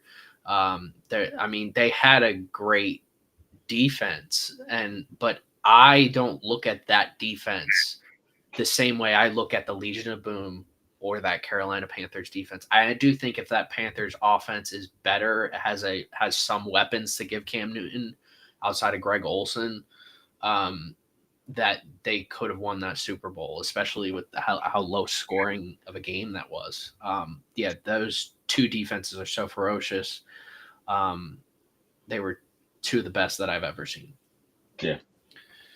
All right, let's combine the two since we only got two guys in the special teams. Here are all the kickers and punters. Which how many punters are there? So there's 1, 2, 3, 4, 5, 6, 7. 7 out of the 15 are punters. So almost half of them are punters. And then we got two return specialists. Get some love. Do we think any of these guys eventually get in? I think Adam Vinatieri gets in. I think David Akers will get in, and I think Jason Elam will get it. I think Jason was like one of the first guys to routinely kick 50 plus. If my memory serves me correctly, Elam would get after it. I think he was one of the first to do 50 plus, close to 60. The punter, I'd say maybe Sean Landetta was a good one. Yeah, very good. Matt Stover was a decent kicker. Vinatieri is the class of of the kickers, in my humble opinion. David Akers pretty good. Gary Anderson was pretty good. The only thing about him is he missed that one in Minnesota, and I think that's going to follow him. I don't think it's fair. I don't think it's fair because he was a great kicker, but I think that was one of those moments that it's kind of like what's that guy with the Red Sox that missed the ground ball and the Mets, like Bill, Yeah. whatever his name is. I think Gary Anderson is looked at the same. If he makes that kick, obviously the Falcons don't make it to the Super Bowl, but it was such a public failure moment. Like he just and I don't think he ever washed the stink of that off. So I'm gonna go Akers, Vinatieri. And Go ahead. who was the kicker on the other side of that for your team? That was Morton Anderson. Also, Yeah. listen, Yeah. And he's in. yeah, he's already in that. Yeah. Okay. Mm-hmm. Yeah. Yeah. So I'm gonna go Akers, Vinatieri, Landetta, and Elam, and then now is Josh Cribbs the one with all the drug issues? Is that him? I'm not Nah, sure. no, I'm I not don't sure. think. You What talking about? He I just don't can't. think so. No, I Oh, don't think so. all right. So then I would go Josh Cribbs, and that would be it. As you know, my list is full, but yeah, I'd go Akers, Landetta, Elam, Vinatieri, and Josh Cribbs. Chris, what say you? I mean, Vinatieri is the cream of the crop, man. Yeah. You has legendary moments with two different franchises, So it's just longevity.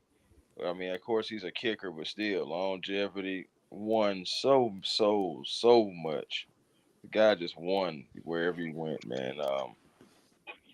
So yeah, if it's honestly, man, Vinatieri, I think he's going to get in the next couple of years. Honestly, he's probably going to get in over a lot of these guys first. Um, Vanderjack, man, Vanderjack was cool, but he was uh, he was a loose cannon. That's another one that you can just look at. What about the end of his He career? sure was. Didn't he get in trouble for some comments or something he did? Yeah, Man, Peyton Manning hated it. Peyton Manning yeah, hates him. yeah, he does. Yeah, Vanderjack. Yeah, that's that guy. Oh man. Forgot about that. You're right. Yeah, Peyton. Yeah. What did he do? Anybody? So, What did he I do? know he missed the field goal. I think it was against the Patriots that would have sent them to the Super Bowl. Um, he missed a kick that would have sent them to the Super Bowl. I'm pretty sure. And he hadn't missed all year up until that point. Mm. But then something else happened after the Pro Bowl. And I think Peyton Manning said something like, because that was when the Pro Bowl was after the Super Bowl. And I think Peyton Manning just flat out called him out. Yeah. yeah, man. I thought he had something going on with something about some drinking or something like that too, Something maybe. like that. Yeah, something public came out about him. I don't know what it was. Yeah, something like that. It was yeah. But Jason Hanson, that's another underrated guy. Fiegels was cool. Lindetta, man, Shane, man, corner kick Shane, man. Let me see. Yeah, Elam was good too, man. But if I just had to pick one out of this group, it's gonna be Vinatieri, man. I'm Yeah. sorry. Like, a lot of great names here, a lot of great names that should still get in. But yeah, Vinatieri, Akers, Elam, uh, Shane Lackler. Yeah, those are guys who I think is going to end up getting in there. Seriously. Yeah, Cribs is cool too. I mean, Brian Mitchell is underrated. Mhm. I think Brian Mitchell is very underrated as a special teamer. Um, if they want to put him in just for that, I wouldn't be mad. But yeah, that's pretty much that's what's going to end the list for me. I think every single one of these players, except for Pat McAfee, deserves to be in the Pro Football Hall of Fame when we're talking about the Pro Football Hall of Fame. and Mm-hmm. kickers and punters are positions, people. Yeah. I mean, these are the cream of the crop when it comes to kickers and punters. Every single one of these guys. I personally believe Pat McAfee is overrated. I think his post retirement success, him retiring at his peak, which I'm gonna be honest, compared to other players, I don't think it was that big of a peak. Compared to like his post retirement shenanigans, we'll say, have really elevated the media's popularity with him. Um, and I mean, look, if you want to go get a time machine, travel back to me watching him get onside kicks on him by himself, like, yeah, those are great moments, and we remember those. But like when it comes to his actual success and his career, he's in a completely like the everybody else is in a completely better territory than he is. Um, but when it comes down to who the Hall of Fame's probably going to get in, I do think Shane Leckler is the one punter of this group. Shane Leckler has he's up there with Ray Guy. I think he's the second greatest punter. I think the gap between Ray Guy and him is shorter than the gap between Leckler and whoever's third. Mm-hmm. And then if Vinatieri can't get in first ballot, no kicker can. So and that Yeah. includes Justin Tucker. Yeah. I think if Vinatieri can't get in first ballot, neither can Justin Tucker. And Devin Hester already proved that you can be the greatest return specialist of all time, and that you won't get in first ballot. So yeah, I think Vinatieri will get in. I don't. It's just a matter of when, really. I mean, Morton Anderson, it took so long, and I think Gary Anderson really should be in.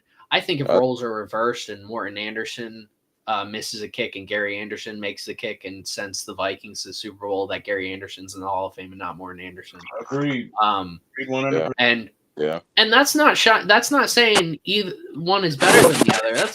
That's those are when if you take Vinatieri out of the discussion, or like pre-Vinatieri, who are the two best kickers of all time? Morton Anderson and Gary Anderson.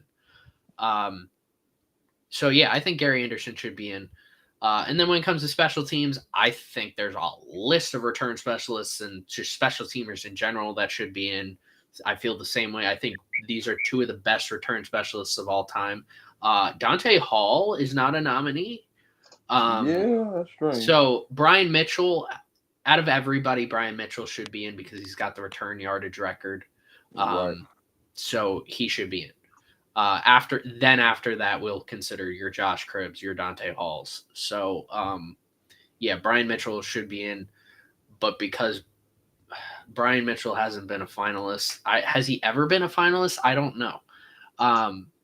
So if he's just not going to be I'm curious to see how the Pro Football Hall of Fame approaches it now, since Devin Hester has been speaking more about other returners. Yeah. So, I mean, after Ray Guy got inducted, we still haven't really seen a punter get any sort of love, even Shane Leckler. After Morton Anderson, we really haven't gotten a kicker that's gotten any love. So I think they don't like special teamers. But yeah, that's all our modern era players. Right. My five that I think are going to get in are Torrey Holt, Reggie Wayne, Antonio Gates, Willie Anderson, and Jared Allen. What was your guys' five again? I know I went like Fred Taylor. I went Reggie Wayne, and like I was with the Torrey Holt as well. Antonio, was Antonio Gates? Yeah, Antonio Gates, and oh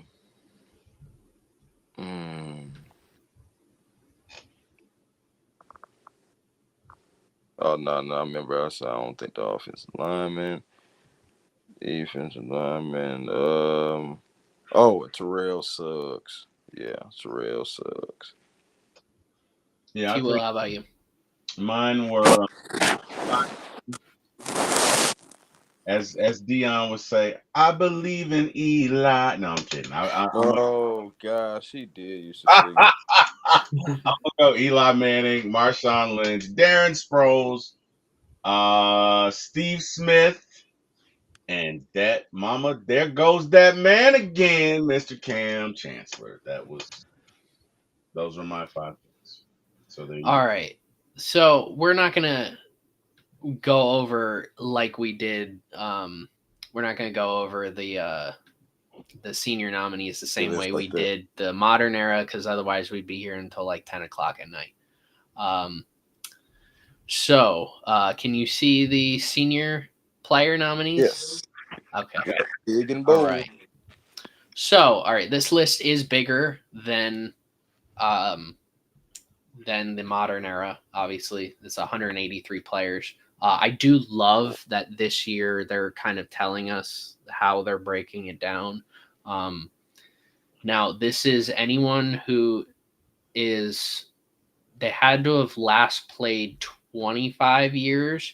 1999 was the last time that they had to have played. That's so if you retired in 2000, you're still a modern era nominee for now. Yeah. But until 2026. Um, so here we'll go over offense and defense. So they kind of they don't separate wide receivers and tight ends, Right. which I understand why. When you're looking at players from like the 30s, 40s, tight end position really didn't exist. There was a split end, but that's also what wide receivers were. So when you're talking about ends, that can get confusing. So I understand why they kind of mix the two. Um, so we'll just go through offense. You see all the list of guys here. Who do you think gets in? Now remember, maximum of 3 guys get in. So we're minimum of 1, but we're gonna say hypothetically all 3 guys get in. Damn. Um, There's a lot of great players on this list too. Man. shoot, man. Mm-mm-mm. How is Doug Williams not in? I don't. I Mm. know. I know Jeff Hostetler won a Super Bowl. I know Phil Simms did. I think Jim Plunkett did. I know Doug Williams did. I don't know that Boomer ever won it, but he was great. I'm not gonna take anything. Boomer was great, but I never quite. I think Jaws or Juan Jaworski. I think he took the Eagles to a Super Bowl. I think they lost to He did. Yeah. lost to the Raiders. For me, I mean, for me, it's Doug Williams. I know he wasn't great in Tampa Bay, but he was fun. I tell you what, man, that man had an arm. Doug Williams, is the first guy that I've ever seen throw a 20-yard pass and knock somebody down. Physically, the force and velocity behind that ball. It wasn't he didn't get tackled. He got knocked down by the pass. So quite an arm. I know he and Elway used to break thumbs on the regular. How do you feel about Lamar Jackson saying that Doug Williams is one of the best mobile quarterbacks of all time? He actually said this, by the I way. Well, I don't remember Doug being mobile because He Doug was had Yeah, I was about to say. because he wasn't. I don't remember Doug being mobile. Hey man, I see what you were trying I to do. didn't see any highlights. I didn't. Well, no, so I was a kid. I was a young kid when Doug. Mhm. I remember they were in the creamsicle uniforms, and but Doug could sling that thing, man. Doug had it. I mean, Doug had an arm. Doug, I think, other than John Elway, who maybe you could argue him, Brett Favre, but those are two of the strongest arms that could make any throw. But Doug Williams is right there. I mean, I've seen at least on 2 occasions Doug throw a pass and it knocked that. And I'm not talking about at 5 yards. I'm talking about literally the velocity of that pass hit this man in the chest and knocked him down. You know what I mean? And then the 82 was it 82 87. whenever 87. Yeah. when he leads the Redskins to the Super Bowl, obviously, first African American man to do that. All the bias and stuff that he faced. I gotta go Doug Williams for me. And again, you could argue 4 or 5. Don Meredith. You could argue 4 or 5 people on this list, but for me, the one that sticks out quarterback is Doug Williams. Since we're only gonna pick 3, I'm gonna go ahead and do them all in the interest of time. Otis Anderson was quite a running back. Ernest Biner, Roger Craig. Oh my God, those San Francisco teams. Wow.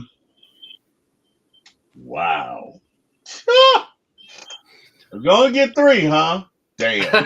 Only 3. Wow. A lot of great players. Wow, man. Gosh. Mike Keene should already be in the Hall of Fame. But whatever. Man, I honestly, damn, Billy White Shoes Johnson. See, I feel like Billy should be on there, but I can't pick him over Roger freaking Craig, man. Okay, so Roger Craig should definitely be on there. I'm gonna say that. I'm gonna say my second one is Roger Craig, and now I've got a him and Haw over this third damn pick that Jordan is making me pick. Whatever. We still got defense to do and special teams. I'm not gonna make it the defense. I can tell you that. I'm gonna be honest, because Billy White Shoes. No disrespect, man. I hate to leave you off. I gotta leave you off, homie. Damn. I gotta leave him off. Shit. This Randy Cross. Love me some Randy Cross. Bill Fralick. Chris Hinton. Yeah, Chris Bird. Damn, man. Sorry, guys. Can't do it. Lyle Alzado. Al Bubba Baker, Ray Childress, Ben Davidson, Mark Gastineau. Man, Mark Gastineau from the Jets. I remember him. Those famous Jets of the 80s that sacked more people than jeez. You're getting too far ahead. We're only on offense. That was a sneak peek. I'm just gonna give you my 3 because Ed Too Tall Jones. Damn, Ed, rest in peace, Ed. Damn. Only 3, man. That's it. Carl Banks, Mike Curtis, Tom Jackson, Vaughn Johnson, Wilbur Marshall, Clay Matthews Jr., Carl Mecklenburg, Tommy Nobis for the I'm telling you, there's a lot of good options. Damn, Jack Tatum? Are you come on, man. Clay Matthews Jr.? I'm not going Jack Tatum. Are you telling me Jack Tatum is not in the Hall of Fame? Lester Hayes. Stick him. Yeah, Stick him, Hayes. Stick him. Yeah. Stick him. Steve Tasker. Damn. Yeah. There's a lot of great names. You just wanted to get me indigestion, man. That's what you wanted to do. Oh shit, man. You know what? Falcons guy at heart. I gotta go Tommy Nobis. I gotta right or wrong. I gotta go. Yeah. So my 3 guys: Tommy Nobis, Roger Craig, and Doug Williams. Those are my 3. Because I first of all, this is very hurtful for you to do, Jordan. Shame on you. You got to make. This is the Pro Football Hall of Fame. You know what? Shame on them. Somebody should write. Shame on them.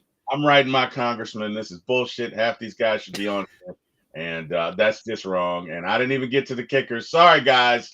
But yeah, that's my 3. Chris, go ahead, brother. Well, Jack Tatum is one of mine, just because that's just one of mine. He's on there, right? I can't believe he's not on there. Yeah, I'm going Tatum. I know. I mean, he'll take your head off. Okay. I'm gonna go. Okay, yeah. So I'm gonna go Doug Williams as well. then again, now I gotta go Roger Craig. If I'm gonna go with offense with anybody, I'm gonna go Roger Craig. Yikes. And I would like Sterling to bar. Sharp. Yeah, no, Sterling I, was I, good in yeah, short career, but he definitely good. that injury. Yeah. Man. Okay. Just one more, huh? I would like to steal one of Jordan's, and so I can pick four. And You can't do that, my friend. No, no, uh, no. You that's can't crazy. do it. Yeah, Carl Banks. Tough, isn't it? There's I so know. many good ones. It's And tough. I follow a lot of I follow a lot of these older players, and Okay. like, all right, it's either these older players' as social medias or it's their loved ones carrying it on, trying to get them into the Hall of Fame. Yeah. There Mm, are so many of these guys that deserve to be in. Some that have passed away, sadly, right. and yeah, it sucks. I do think a lot of these guys need to be in. Jack Tatum should be on. Like that. Man, That's a I wanna throw Tommy Novus in there, man. It's just, but you also got like Paul Jones, so yeah. it just um shit. Jim Marshall. Wow, freaking Jim Marshall. Okay. Oh man, It's yeah, amazing the guys that aren't on that. Like I would never have thought that Jack Tatum. I mean, the Steelers. yeah. Come No, on, bro. I'd like that, bro. Somebody, somebody. I'm just saying that's wrong. That is. yeah. Yeah. I'm going Roger Craig, Jack Tatum, and man, I'm gonna go Tommy Novus. But I Yeah. wouldn't be mad if it was Too Tall Jones or any of these players, honestly. Because good gracious, some of Right. these players, most of these players, I wasn't even thought of like seriously when they were even doing their thing. So it's just like, I'm sure your grandparents weren't even thought of when some of these guys were playing. man, And this is crazy. Roger Craig revolutionized the running back position. Like he was, and you know what? I'm gonna say an honorary mention to a guy that probably blocked for him, and that was a fullback in San Francisco named Bill Ring. Bill Ring was that dude, man. He was because he could catch. He was one of the first fullbacks that I remember that could catch a ball out of the backfield and go. He was a hell of a five blocker. He could run the ball. He could do it all. So I got shout out. I mean, I know he's here, but I just always felt like he was on those. The 49ers don't win Super Bowls without Bill Ring. Just phenomenal. Um, a lot of guys, in his image playing. Well, not a lot because fullback position is going away. But honorary mention to him. But Roger Craig was just so dominant. He could run it. He could block. Just a freaking West Coast hero, man. I can't believe he's not in the Hall of Fame. Like, who do I need to call, Jordan? Whose ass needs to be whooped? Okay, this is bullshit. A lot of them. This is bullshit. Like, no Jack Tatum. Jack, don't come across the middle, or you will get clothesline Tatum. Do you know how many 70s Saturdays I watched the Steelers and Jack Tatum murder somebody? How's he not in the Hall of Fame? This is injustice. We should be up in arms. Attica, Attica, free Jack Tatum. This is bullshit, man. This is bullshit. No, I'm saying, bro, look, I don't know if I know Jordan didn't come up in the 70s. Chris, I don't think you did. Jack Tatum, Nah, personal hero of mine, okay? Jack Tatum, Mel Blunt, Mean Joe yeah, Green. That Steelers. Jack Tatum was on the Raiders. yeah. Night Train Lane. Wait, Are Tatum you was thinking Jack Lambert or Jack Ham? right. Or were you You're thinking? right. You're right. You're right. But Tatum was still good, man. Tatum was a Raider, right? Yeah. Yeah. I mean, give him hell, Raiders. I mean, hey, just win, baby. Just win. I mean, still, Raiders, another great team of the 70s, and Jack Tatum would. I just remember Jack Tatum would clothesline the shit out of people, and I was here for it, man. It was legal. You He did had that. not come He had across that forearm. that. Let He me hit tell you you with that something. That forearm. forearm was deadly. That elbow was coined the elbow of death. Like it was just. I mean, it changed my life, bro, personally, because I would go out and play football, and I'd love to do that to people. I was a little mean as a kid. Not a lot. Like I wasn't like malicious, but I did like to clothesline people, and not. I gotta thank Jack. Like, how the fuck is he not on that list? And excuse my language, but that's wrong. We need to rewrite this injustice. Who do we need to write? We need to write our congressman, Jordan. There's a lot of writers, like of the Associated Press, NFL Network, ESPN. There's historians that are a part of this. There's former players. I know Art Monk, I believe, is one of the players. There's only a handful of players that are on the committee. I think Art Monk is one of them, and I believe Dan Fouts, which in my opinion, I think only the Pro Football Hall of Famers should be voting people in. Agreed. I think we've gotten to the point that there's a lot of Pro Football Hall of Famers, and they know these players. They know players they grew up watching. They know players that are currently playing. They know how the game has changed, and you'll see players who were better behind the scenes that maybe these writers and you and I don't know about. I mean, if you look at someone like Sean Taylor, for example, Sean Taylor's prime is not ever going to be eligible. If you throw out eligibility and you had all these players voting, I'm sure Sean Taylor is going to be in the Hall of Fame. 100%. Especially he's been in Brian Dawkins' Hall of Fame speech, Troy Polamalu's Hall of Fame speech, and Ed Reed's Hall of Fame speech. Are you joking? He's been to all three of them. I'm sure he'll be in other ones too. Guys like Derwin James, who were huge fans of his. Derwin James, if he continues his current pace, his likely trajectory is a Hall of Famer. But if he were to hypothetically have a speech, he'd be talking about him. Landon Collins has always talked about Sean Taylor. So, yeah. All right, it's my turn. Your turn.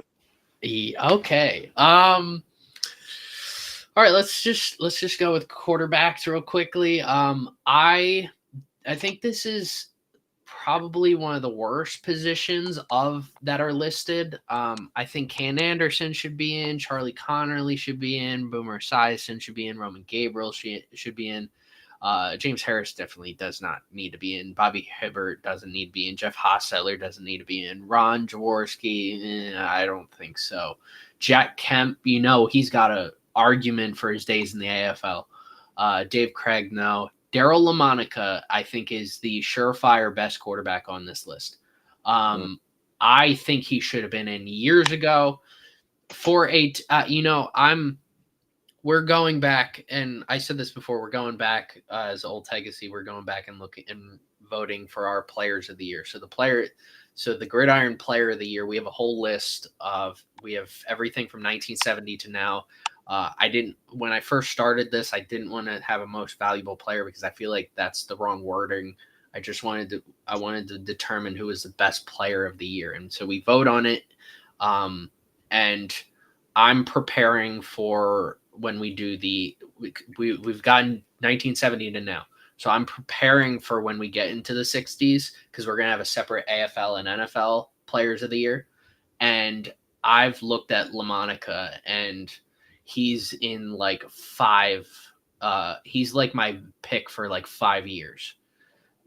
He's no doubt in my mind he's probably the greatest Raiders quarterback ever. And that's saying a lot considering they have Ken Stabler.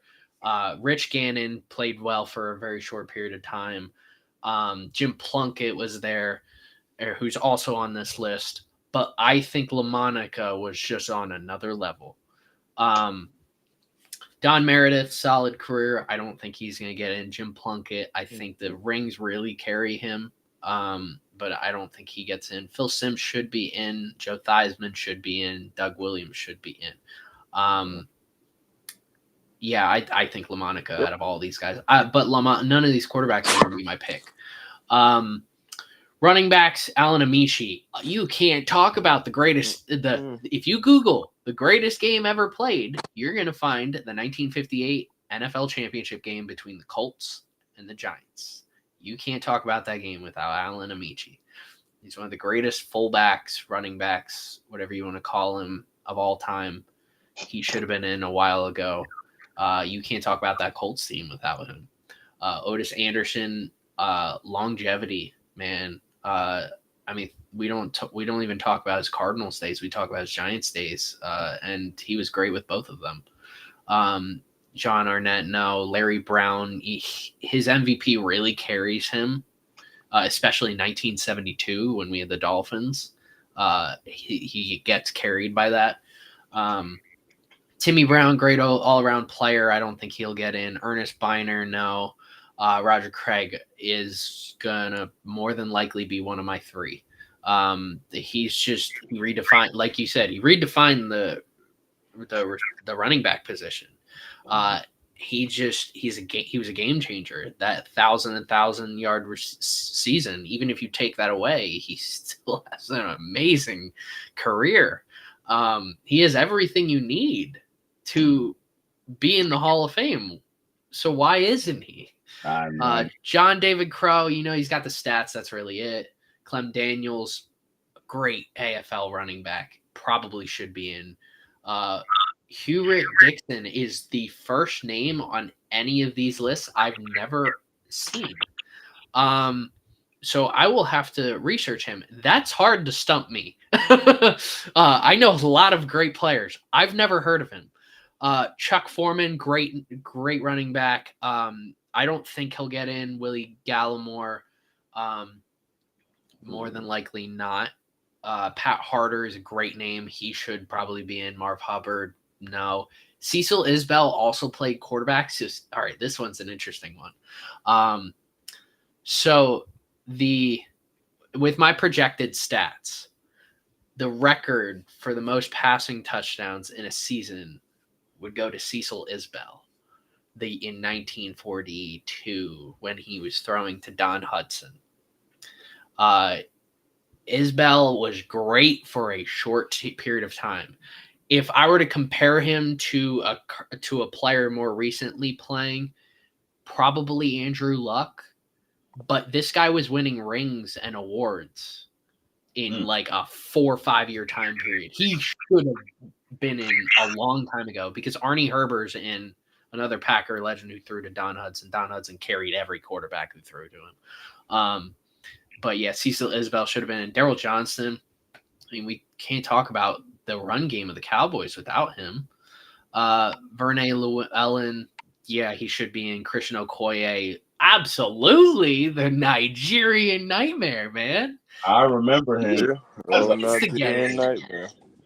Yeah, he should have been in. Big dude. Man, that's a big dude. Bill Osmanski, probably. Glenn Presnell, no. Mark Van Egan, no. Herschel Walker, I feel, all right, this is my gripe with, it's called the Pro Football Hall of Fame. We don't talk about any other league but the NFL. All right. If you factor in Herschel Walker's USFL stats, Herschel Walker is one of the greatest running backs to ever walk the face of the earth. I firmly believe Herschel Walker should be in the Hall of Fame. He should have had a bust after 5 years. I know everybody wants to talk about the Herschel Walker trade, but you factor in those USFL years, his Cowboys years, his time with the Eagles too, he should be in the Hall of Fame. He should have had a bust already. Byron Whizzer White, yes, he needs to be in. Sammy Winder, no. Paul Tank Younger, great running back with the Rams when it was Bob Waterfield and Norm Van Brocklin. The 50s Rams, when they had Elroy Hirsch, they had the dynamic duo of Bob Waterfield, Norm Van Brocklin. Tank Younger was their running back during later on. I think he should be in. But out of all these guys, Roger Craig might more than likely be my guy that I'm one of the three that I end up picking. Wide receivers, tight ends. Mark Bavaro should have been in a while ago. Gino Capoletti should have been in a while ago. Raymond Chester, no. Todd Christensen. Christensen. I think here's something that I don't think people look at is specific position, leading your specific position in certain stats. So, like, why don't we ever look at, like, player tight ends leading the tight end position in catches, receiving yards, receiving touchdowns? Well, I have a spreadsheet that I went over every tight end who's led the position in catches, yards, and touchdowns. Todd Christensen should have walked in the Hall of Fame. He needs to be in the Hall of Fame pronto. Mark Clayton, great receiver.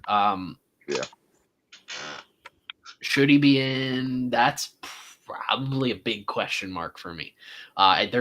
You could say a lot of reasons why he should be in. Gary Collins, great Browns receiver, should be in. Isaac Curtis, no. Carroll Dale, no.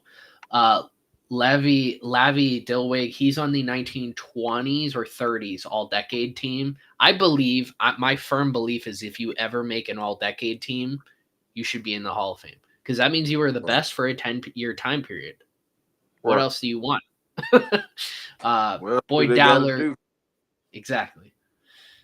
Boyd Dowler should be in. Henry Ellard should have been in. Jimmy Giles should have been in. Billy Houghton, no. Harold Jackson, yes. This is one of my three. If I was sitting in the Hall of Fame room with the committee, my first gripe would have been the Antonio Gates thing. But for years, Billy White Shoes Johnson should have been in the Hall of Fame. He's the only member of the 75th anniversary team and 100th anniversary teams that's just not in the Hall of Fame. He's the only one. He's one of the greatest return specialists ever. He really created this like aura to himself that like made the game popular, especially during a time where hitting was a big thing in the 70s. And you had Billy White Shoes Johnson doing his dance.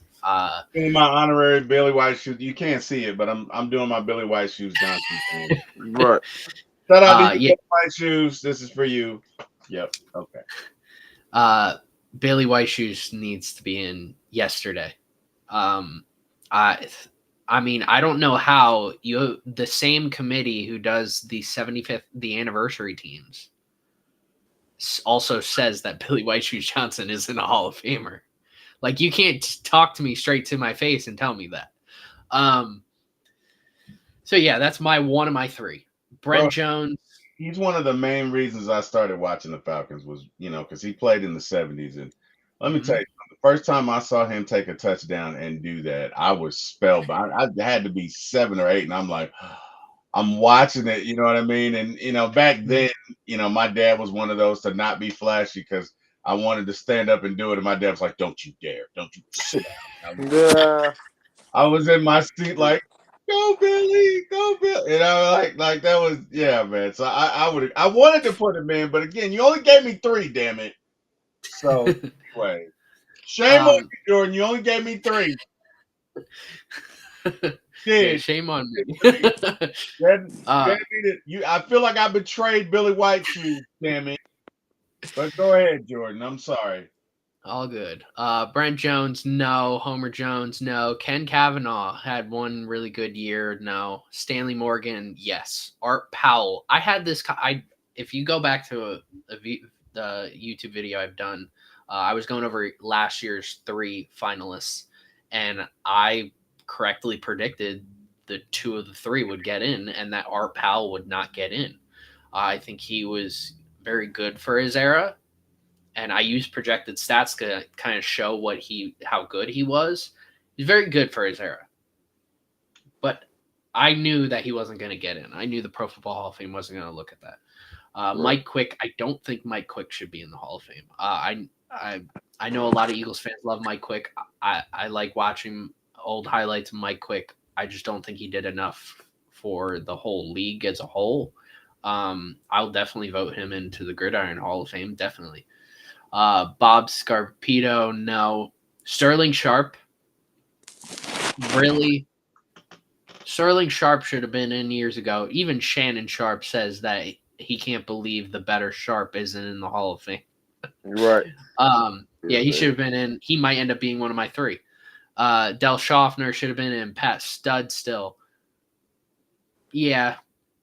John Taylor, underrated, I think, when we're talking about like all like the dynasties and like specific players that impacted the team. I'm very underrated. John Taylor. I don't think he'll get in, but I'm glad he's even on this list. They don't Lionel win Taylor. Super Bowl without him. Oh yeah. That 89 Super Bowl without him. So agreed. Very much underrated. Mm-hmm. Lionel Taylor and Otis Taylor and Rick Upchurch, all 3 kind of fall in the same category of helping the AFL out. And I think there needs to be more AFL representation in the Hall of Fame. And I think all 3 of them should be in. Bobby Walson was the Eagles' all-time leader in points. And for a very long period of time, he was one of the best Eagles of all time. I do think he should be in. And Billy Wilson, I always think about Billy Wilson, whether he should be in or not. I'm not too sure. Yeah, when it comes to receivers, I mean, Billy White Shoes is one of my 3, and Sterling Sharp, I'm still thinking about it. Offensive lineman, Harris Barton, no. Dick Barwigan, no. Yeah, I'm just going to kind of point out names that hit me right away. Chris Hinton, Joe Jacoby, Al Wistert, Ed White, Dick Schaffrith, Scaffrith. I might be pronouncing the name wrong. Nate Newton. I think Chris Hinton, Joe Jacoby should probably be in. I don't think Bill Fralick also is on here. Ox Emerson. There's just so many good ones. Ray Donaldson's on here. Ed Budd. Every time I look at I'm making a Chiefs all-time team, I always look at Ed Budd and I look at his resume. I'm like, wow, why is he not in the Hall of Fame? Al Wistert probably should be. Jim Tyrer, out of all of these guys, needs to be in. He single-handedly helped the Chiefs build like an AFL dynasty in the 60s and 70s.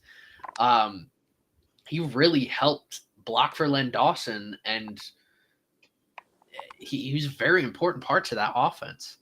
Yeah, out of any of these guys, Jim Tyrer. Defensively, there's a lot of good defensive players. Lyle Alzado is a great option. This is the most interesting name now, since we now know unofficial sacks, and who has the unofficial sack record is Al Bubba Baker. Is how does that influence the Pro Football Hall of Fame's opinion on things? I think he had a pretty solid career. Roger Brown, Mark Gastineau, Bill Glass, L.C. Greenwood. There's so many good options. Leslie O'Neal statistically should be in the Hall of Fame. Bill Stanfield, Jim Marshall, I've been screaming for years, should have been in the Hall of Fame. Ed Too Tall Jones, he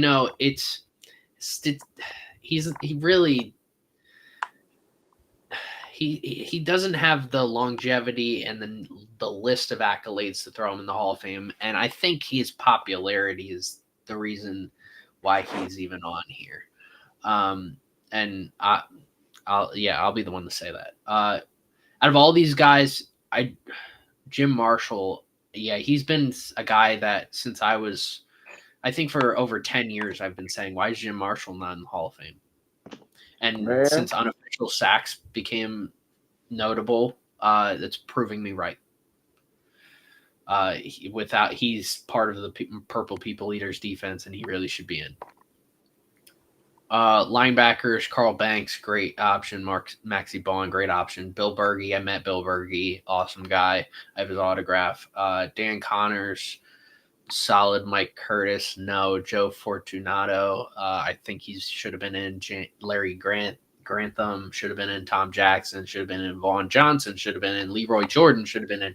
Seth Joyner, Wilbur Marshall, Rod Martin, Clay Matthews Jr. should have been in. Carl May, all these guys should have been in. Every single one of them. Clay Matthews, I think, is getting a little bit more support as of recently. I think he's the most likely person to go in this year, I think.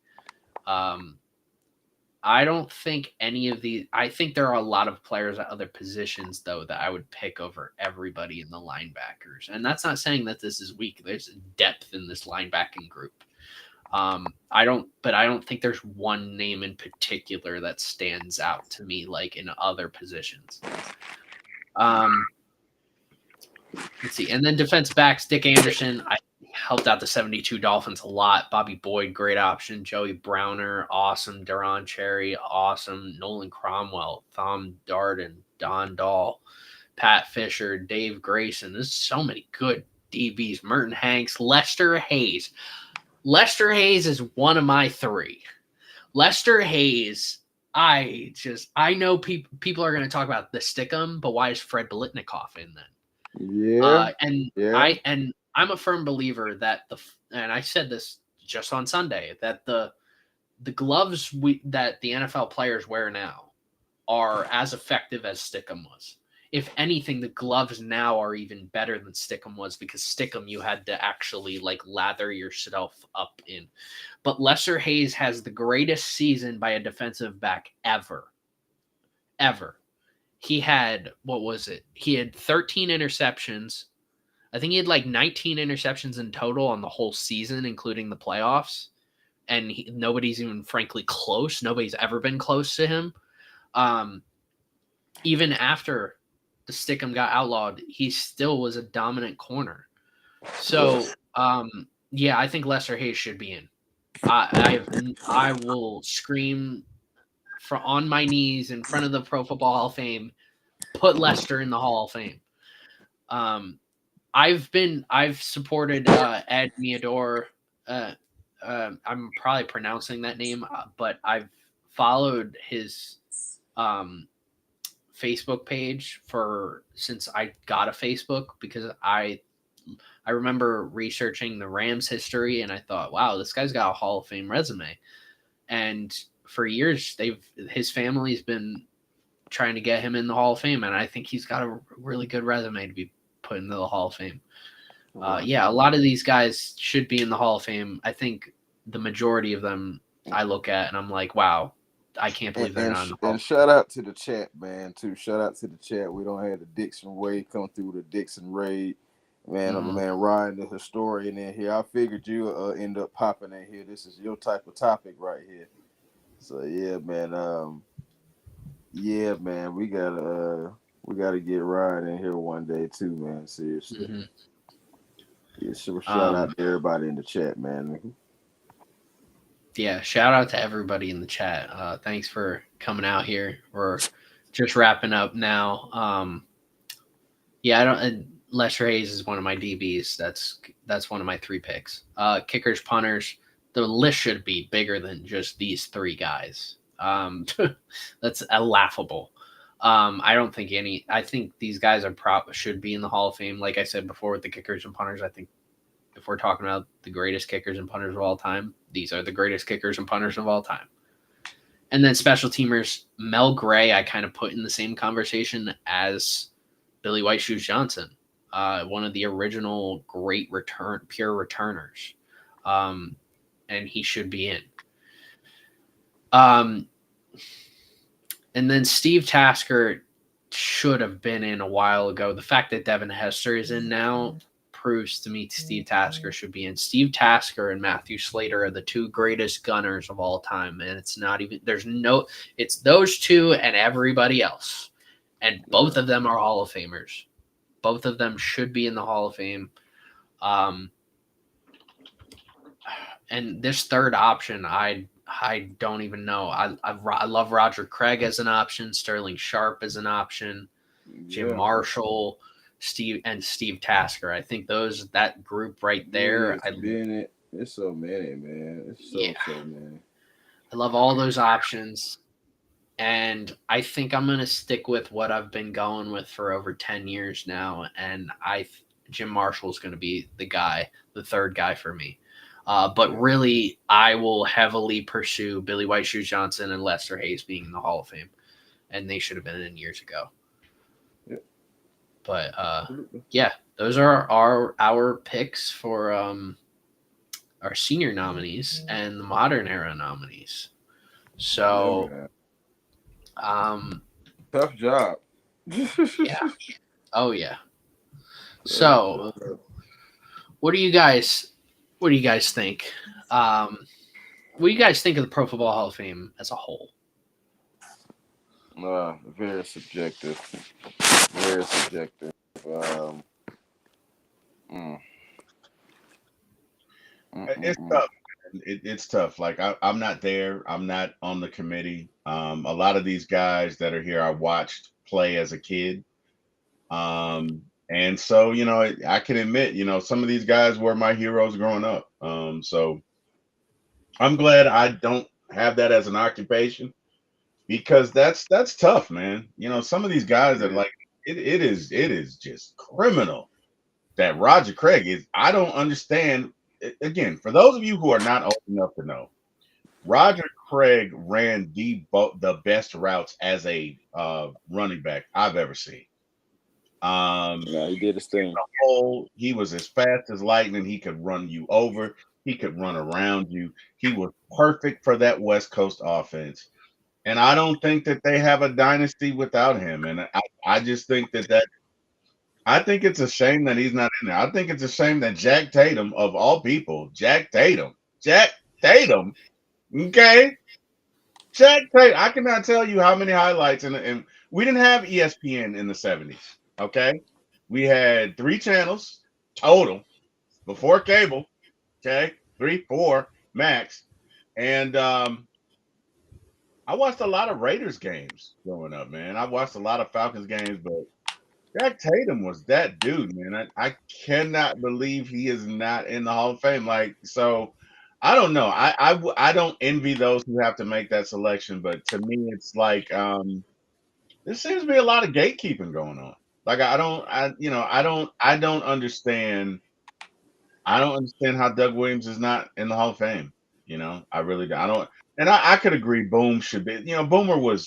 Boomer never won a championship, but he was a great quarterback, not a good quarterback, a great one. So I would not want to be on that committee because I probably would argue with everybody because I put a whole lot of people in first year. Yeah, no. We're gonna stop this right here, buddy. Nobody knew us getting in until we go and rectify some stuff. Okay, saw it's going down. That's what we're doing today, people. All right, go ahead and get your coffee. Okay, get your donuts. We're gonna be here all day. Okay. All right. I'm here to chew gum and rewrite this list, and I'm all out of gum. Let's go.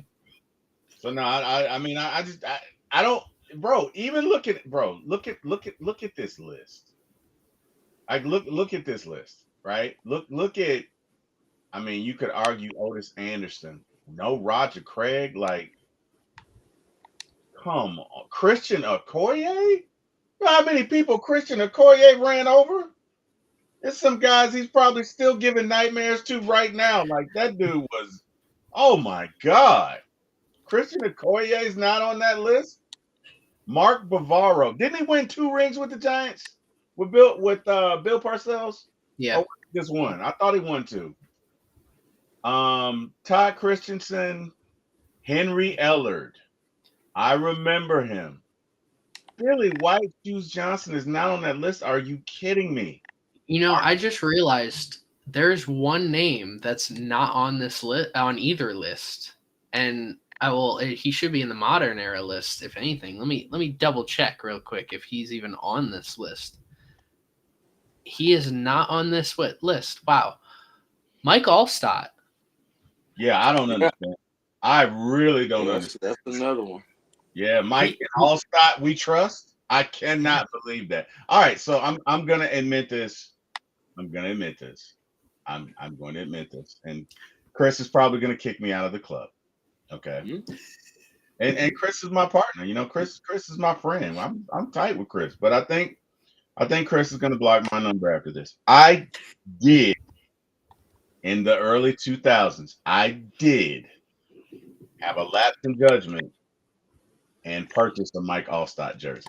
I know. I'm ashamed. I'm a Falcons fan. I know, Chris. I know. All right, I know, but it was the one time.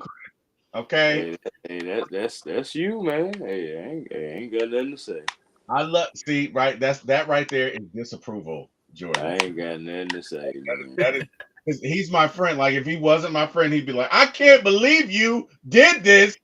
But that's really what he's thinking. Like, but bro, Mike Allstott used to truck people, man. Remember Chris Nah, Burke? he was a Like, beast. remember he'd be like, boom, boom, boom. Mike in Allstott, we trust. You're Tampa, but bro, that Mike. I mean, I love me some Mike Allstott, man. Mike Allstott was just fun, dude. He was fun.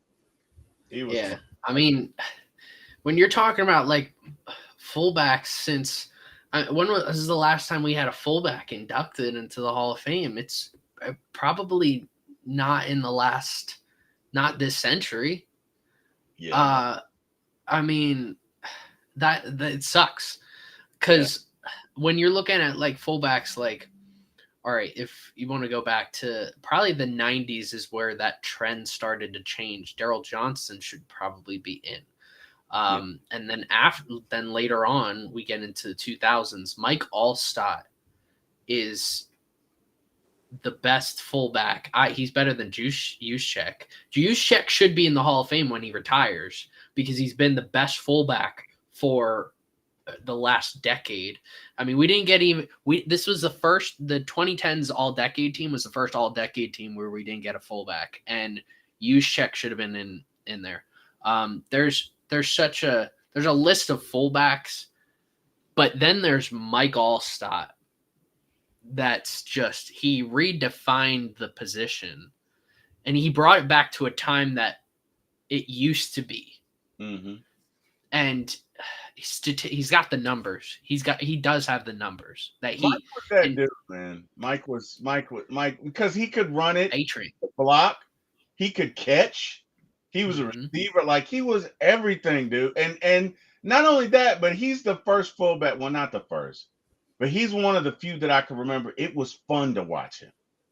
Like it was Mm-hmm. fun to watch him. Like when Mike got the ball, you're like, oh shit. Especially if you're at the 5 yard line, forget about oh shit. Who is Mike gonna pancake now?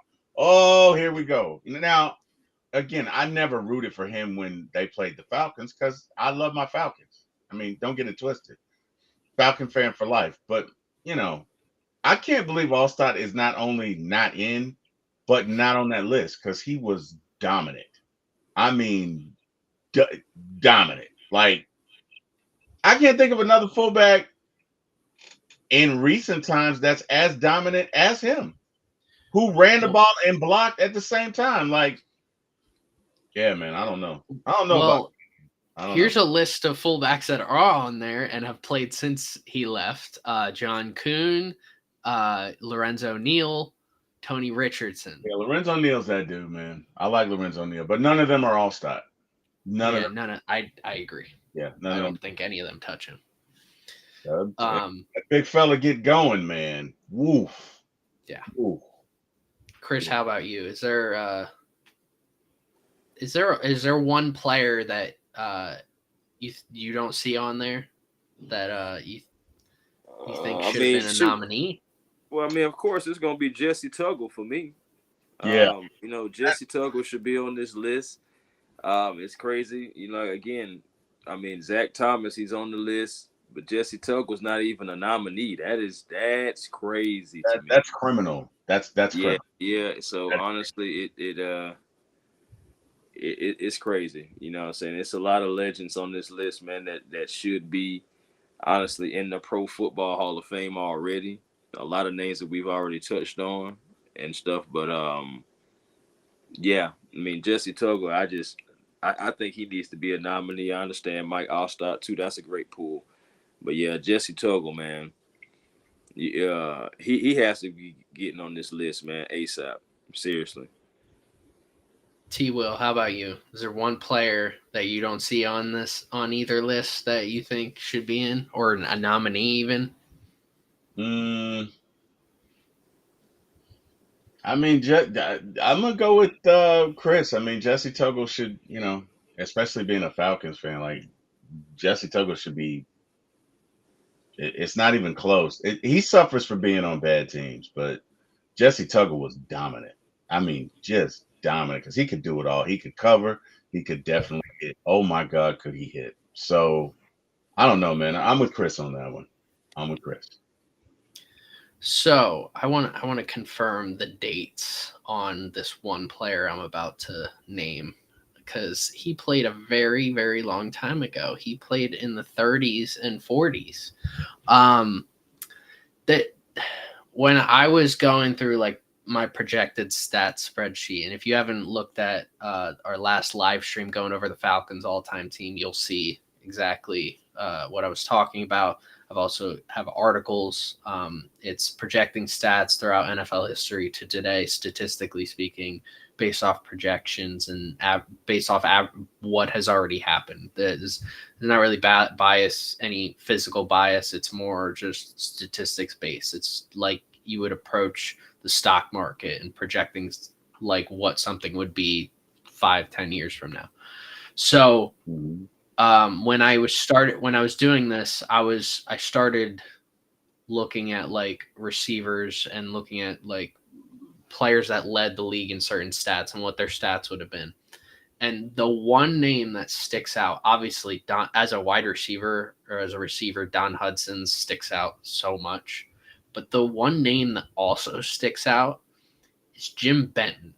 Now, Jim Benton played in the 30s and 40s with the Rams. Nobody's gonna remember him now. There's very few people that are alive that probably got to watch him play. If they had a chance to watch him play, they're probably in their 80s. Jim Benton, statistically speaking, is one of the greatest receivers of all time, and he really should be in. I think he should be held in the same breath as. We're talking about Rams wide receivers, we'll just talk about Rams wide receivers. We'll go back. We'll start at the beginning and then we'll work our way here. Okay. They started with Elroy Hirsch and Tom Fears, two Hall of Famers. Okay. At one point, they had Harold Jackson, who's a nominee on here, Henry Ellard, who's a nominee on here. Then they had Isaac Bruce, Hall of Famer, Torrey Holt, soon to be Hall of Famer, also a nominee on here. Now they got Cooper Kupp, Oz, the great and powerful Oz. Mm-hmm. Cooper Kupp had basically an MVP season. Now we can put Cooper Kupp in that conversation. Brandon Cooks was on there, Robert Woods, even in recent memory. Was Allworth a Ram? He's a Charger. That's okay. And Jim Benton is definitely in that conversation. My one issue with the Pro Football Hall of Fame is they really don't look at, because they started in 1963, I believe they opened up. There's a whole list of history that they're just missing of pro football. Pro football was around for 80 years before the Pro Football Hall of Fame existed. Mm-hmm. And we have nobody outside the NFL that's in it. And when it comes to players before the Hall of Fame started, there's not really that many. And people want to say, well, that's because football wasn't that good. Yeah. But it's a different era. Yeah. So when you're looking at projected stats, Benton, he should have been in a long time ago. He was a great route runner, great hands for his time. And he was lightning quick. So, yeah, that's my guy that I'm thinking of that's not on here. That's an oldie but goodie. Definitely him. There's obviously some other guys I could go on forever about guys that should be in the Hall of Fame that aren't. But that's who I have. Yeah. So, to be an American is to be a narcissist. Because it didn't happen until, if we didn't see it, it didn't happen. And that's a very arrogant statement. You know what I mean? Hank Aaron was in baseball, arguably one of the best hitters of all time. But Sadahara O, who played in the Japanese league, I think he hit 800 home runs. There are those who argue that Josh Gibson, who played in the Negro leagues, may have hit 800 plus home runs. So, but I mean, again, if you didn't see it, and a lot of these guys you didn't get a chance to see, it's a shame because these guys still accomplish things, and I think like you, they should still be recognized. But Yes. in our, I think it's just human nature to go with what you've seen. My dad and I would argue all the time about who was better, Andrew Jones or he just died. Willie McCovey, not Willie McCovey. Willie Um, Mays. Willie Mays, and we would argue. We would argue because he'd be like, "No, it's Willie Mays." I'm like, "Dad, I ain't see Willie Mays play, but I see Andrew Jones every night, and I'm telling you, it's Andrew Jones tonight." It would make him so mad. Oh, he would be, you know what I mean? But respectfully to my dad, I didn't see Willie Mays plays. He says Willie Mays was the greatest he's seen. That's fine. So there's a degree of subjectiveness to it that if you didn't see it, you just can't understand. And Jordan, I think you're one of the few individuals who you bring numbers to life. So you not only can see, but you can interpret, okay, what that means in today's terms. Because most people can't, right? Most people see a guy in the 30s playing football with no mask and they're like, whatever. But they don't understand, no, this guy was really that good. Let's take his numbers and translate them to today's. And most people can't do that. So I think that's probably why there is that bias. But again, with the advent of or the inception of technology and fusion into the game, maybe these folks will start getting they're just desserts. You know what I mean? I don't know. Maybe you should, if you feel that strongly about them, maybe you should reach out to some NFL contacts. You know what I mean? Yeah. And while you do that, let's talk about Billy White Shoes, okay? Because that's bullshit. And Oh yeah. Craig as well. While you do that, while you're going, Absolutely. while you're Roger, there. I'm not. I see. With Roger, I feel like he's gonna get in soon. Like he's one of those guys. I don't think it's gonna be like Billy. Like Billy White Shoes Johnson. The reason he's not in it, I think, is because he was primarily a special teamer, but that's where he made his emphasis on. And I just, my gut tells me Roger's gonna get in soon. It might be this year. His resume is just so great that it's so hard to like talk about him and say, "Oh, I don't want that guy I don't think that guy should be a Hall of Famer." Like when it comes to voting for the Hall of Fame, it's a yes/no thing. You need 80% of your votes for senior nominee. It might be both. They changed the rules a lot this year and the past couple of years. Like Bill Belichick's now eligible for the Hall of Fame, and so is Pete Carroll. It's weird. But when it comes to Roger, he's got the regular season stats. He's got all the accolades. He's revolutionized the position. If you look at his receiving stats, he's among the best. You look at his postseason success outside of even the Super Bowls. He has everything you want. So, and I don't know how someone can say out loud everything he's done and say no. So that frustrates me. He's gonna get in soon. He's got to. And if he does, if 10 years from now, I'm still talking about the fact that Roger Craig's not in the Hall of Fame, that's when I'll get upset. Because there's no reason. I understand why Billy's not in. I understand why Jim Marshall's not in. I understand why some of these guys aren't in. Jim Benton, I get that. That one I don't really get all that much. He's got everything you need. It's sort of like how I was talking about Terrell Suggs and Aqib Talib. He's got everything. They got everything you need. So, yeah, I won't. It's not something that like I will harp on because I know that he's gonna get his due soon. I have that confidence that that's going to happen. All right. Yeah. Hey, you guys hit the nail right on the head, man. Seriously. Yeah. All right. Well, this was fun, guys. No, this was, man. This was this. awesome. Hey, we're gonna have to do a recap, man, or something like when it actually goes down and come back to this, man. Oh yeah. You know, yeah, man. I think All right. Well, it'll be a fun conversation. all right. Chris, tell them where they can find you. Oh man, A1 Forever Sports on YouTube. That's the platform, man. Again, come on over, have a sports conversation. Be generational because it's always time to be, and make sure you find your piece today.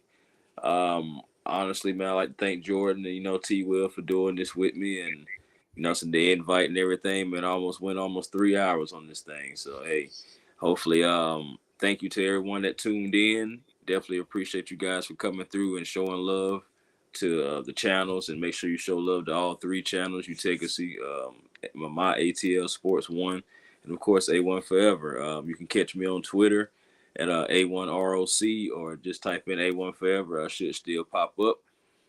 Same thing for Instagram, A1 Forever, and the real A1 Forever on TikTok, man. So just come by, man, and give your boy a like and subscribe. This will be greatly appreciated too. And we're gonna keep on pushing, man. We got Falcons and Chiefs coming up, so post game is gonna be on Monday for that. But still, just look forward to more videos coming out. I got some things in the works that I'm working on. I send shorts and videos and stuff like that. I'm trying to get out before the weekend really hits. So, yeah. All right, T. Will, where can they find you?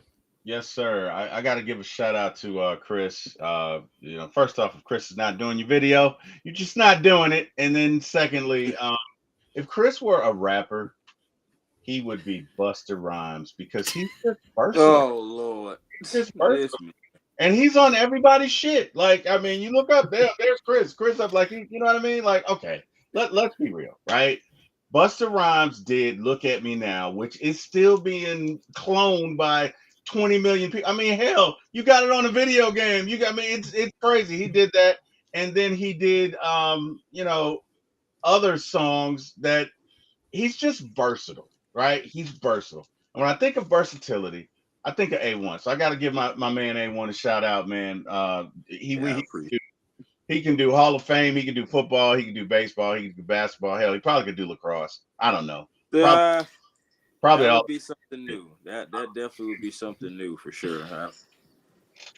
Maybe even hockey, but I know he's versatile. So anyway, I got to give my friend his props. All right. I appreciate it, brother. As always, brother. And Jordan, thank you for having me on this. This was fun. Always appreciate it. Number one, I learned a lot today. That's number one. So let me say that. I did learn a lot. A lot I liked, some I didn't. Roger Craig, Billy White Shoes Johnson. You be correct that shit. But anyway, I can be found at One Time for the Fan. Shout out to Mr. Jack Spade. Shout out to Carrie. Shout out to Bodie. One Time for the Fan. We air Sundays, Wednesdays, and Friday mornings. And then, of course, I can be found at For My ATL Sports 1 at YouTube. That's the number 4, My ATL Sports 1, the number 1, actually, at YouTube. Please like, share, and subscribe to both. It was so much fun doing this. And hey, Jordan, I hope we can get together and do this again. And, Jordan, I respect you so much. I didn't even bring up the fact that my Falcons beat your Eagles. You know what I mean? And looking back on that, like, wow, Chris, we didn't even bring it up. I think you just did. No. That is what the industry, as a shameless plug. It's like it's a sneak diss, right? It's not a Kendrick diss. It's more subtlety, right? Kind of like how Justin did to whoever when it was like, oh damn, that's right, you wasn't there. Look for you on the award. So I gotta get at you a little bit, Jordan. Let me tell you about Jordan, right? So was it Sunday, Chris, that he sent us that text that was like good luck, but you felt like it was. I say good luck to everybody. I say good luck to. I was like good luck. No. Like, anyone who knows me knows I'm very unless you're a Cowboys fan, I will flat out. I'll straight up tell you, you're not winning this game. Which, by the way, that was an awesome game, Saints. Oh,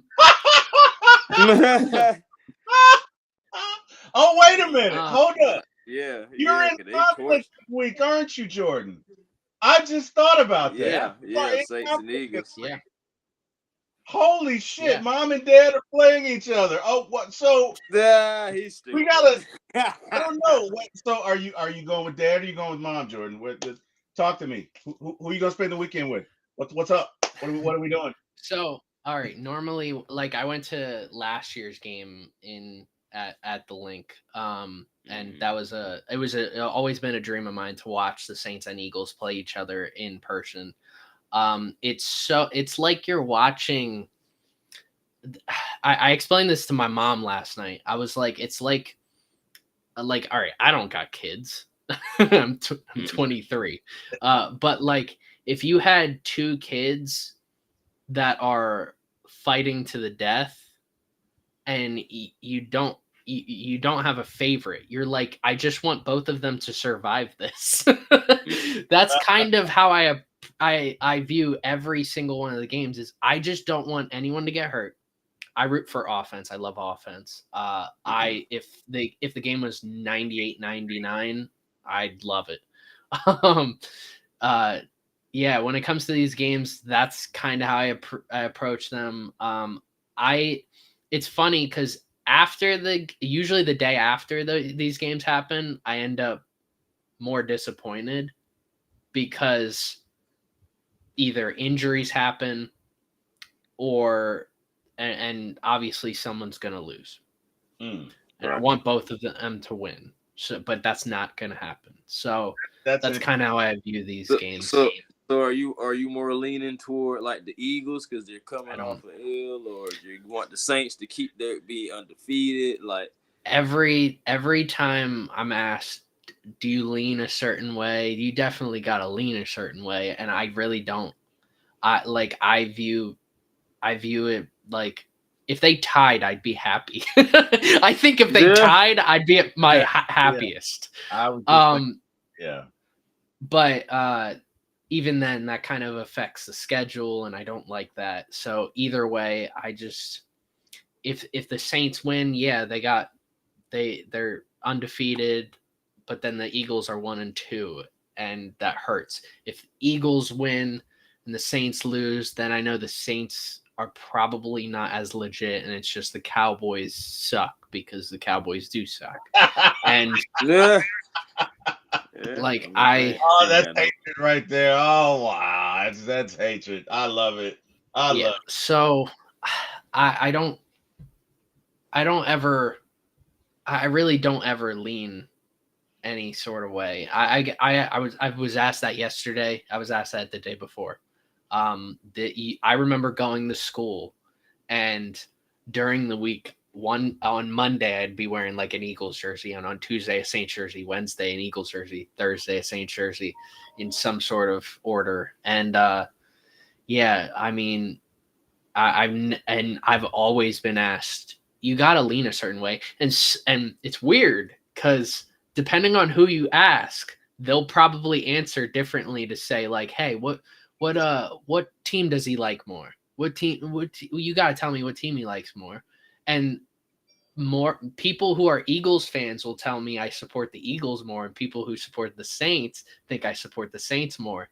But when I'm around them, like when I'm around other Eagles fans, they don't want to hear me talk about the Saints. When I'm around other Saints fans, they don't want to hear me talk about the Eagles. Yeah. So so they hear what we both enjoy. Right, correct. They hear that side of you. Yeah. Yeah. So it's the best way, and the best way I can explain this is, all right, outside of football, outside of sports, I like to watch movies. I like to watch Marvel movies, for example. I also love to watch horror movies. Love it. Watching horror movies is very different than watching a Marvel movie. Very completely opposite sides. Also, I like music. I love all kinds of music. Literally, my favorite artists are Michael Jackson, Eminem, Bruno Mars, Ed Sheeran, Linkin Park, and so a wide variety. But if you told me the like how I view the Eagles and Saints, it's like I love listening to Michael Jackson, and I also love watching Marvel movies. Like it's two different things Right. that Right. just don't feel like one is better than the other. That's Right. the best Good. way I can explain that. Understood. My brother and I have this ongoing argument. Now, I am a Georgia fan. Okay. I am a devout Georgia fan. Georgia is number one with me. I was born in Alabama. I'm 53. I'll be 54 this year. And I've been here for 50 years. I'm a Georgia fan. However, my maternal family, every single one of those people, love Alabama because I'm from Alabama. So when Georgia is not playing, right? Let's say Georgia's out of it. Okay. Let's say Georgia's out of it. Then and only then in that scenario do I root for Alabama. I'm lying. There's one other scenario, and that's anytime they play Auburn. Because if you're from Alabama, then you understand that that's like Saints and Falcons. That is rivalry. Okay. Families have been split up because of this. And Auburn sucks, Eric. Just so you know, Auburn sucks. He said that with his chest too. I did, because whatever. So, but I love Georgia. Georgia and Alabama play each other. It's Georgia all day and twice on Sunday, right? I'm Georgia. For the most part, I don't care about Alabama unless we're out of it and we have no choice, or unless Alabama plays Auburn. And then it's an opportunity to mess with my brother. And that's one of the pleasures of life, is just messing with your little brother. And those of you who have little brothers understand this. I don't have to explain this. It's just a part of life. Okay? That's it. But I get it, Jordan. Like I'm not where you are, but I understand it, because I can only imagine the amount of grief that you get. I can only imagine it, because I get so much grief from my brother, and it's not fair, because he's like, pick a side, and I'm like, I have picked a side. I picked a side. I don't like your team, mother. I don't like your team. Okay, your team sucks, because my dad's people are from Mobile, and they all support Auburn, which is weird. I don't know why, but anyway, so my maternal biological father's family, all Auburn fans. Love Auburn. I hate Auburn. Okay. Hate them. Hate them. Hate the colors. Hate everything about them. Even when they play Georgia, I hate them worse. Like I just hate Auburn. Right. That's like the one thing. So it's not so much that I love Alabama. It's just that I hate Auburn. You get it? I don't know if that makes sense. Whatever, guys. Yeah. Anyway. Gotcha. And I say all this while I'm wearing a Nick Mangold Jets jersey. For those of you who don't know, I just got a jersey from all 32 teams, so now I have 100 jerseys 100 NFL jerseys in total. So and I figured, since we're talking about the Hall of Fame and guys who should be, I figured, why not throw on the Nick Mangold jersey? Plus the Jets just won last night. So, but anyways. Love talking to you guys, as always.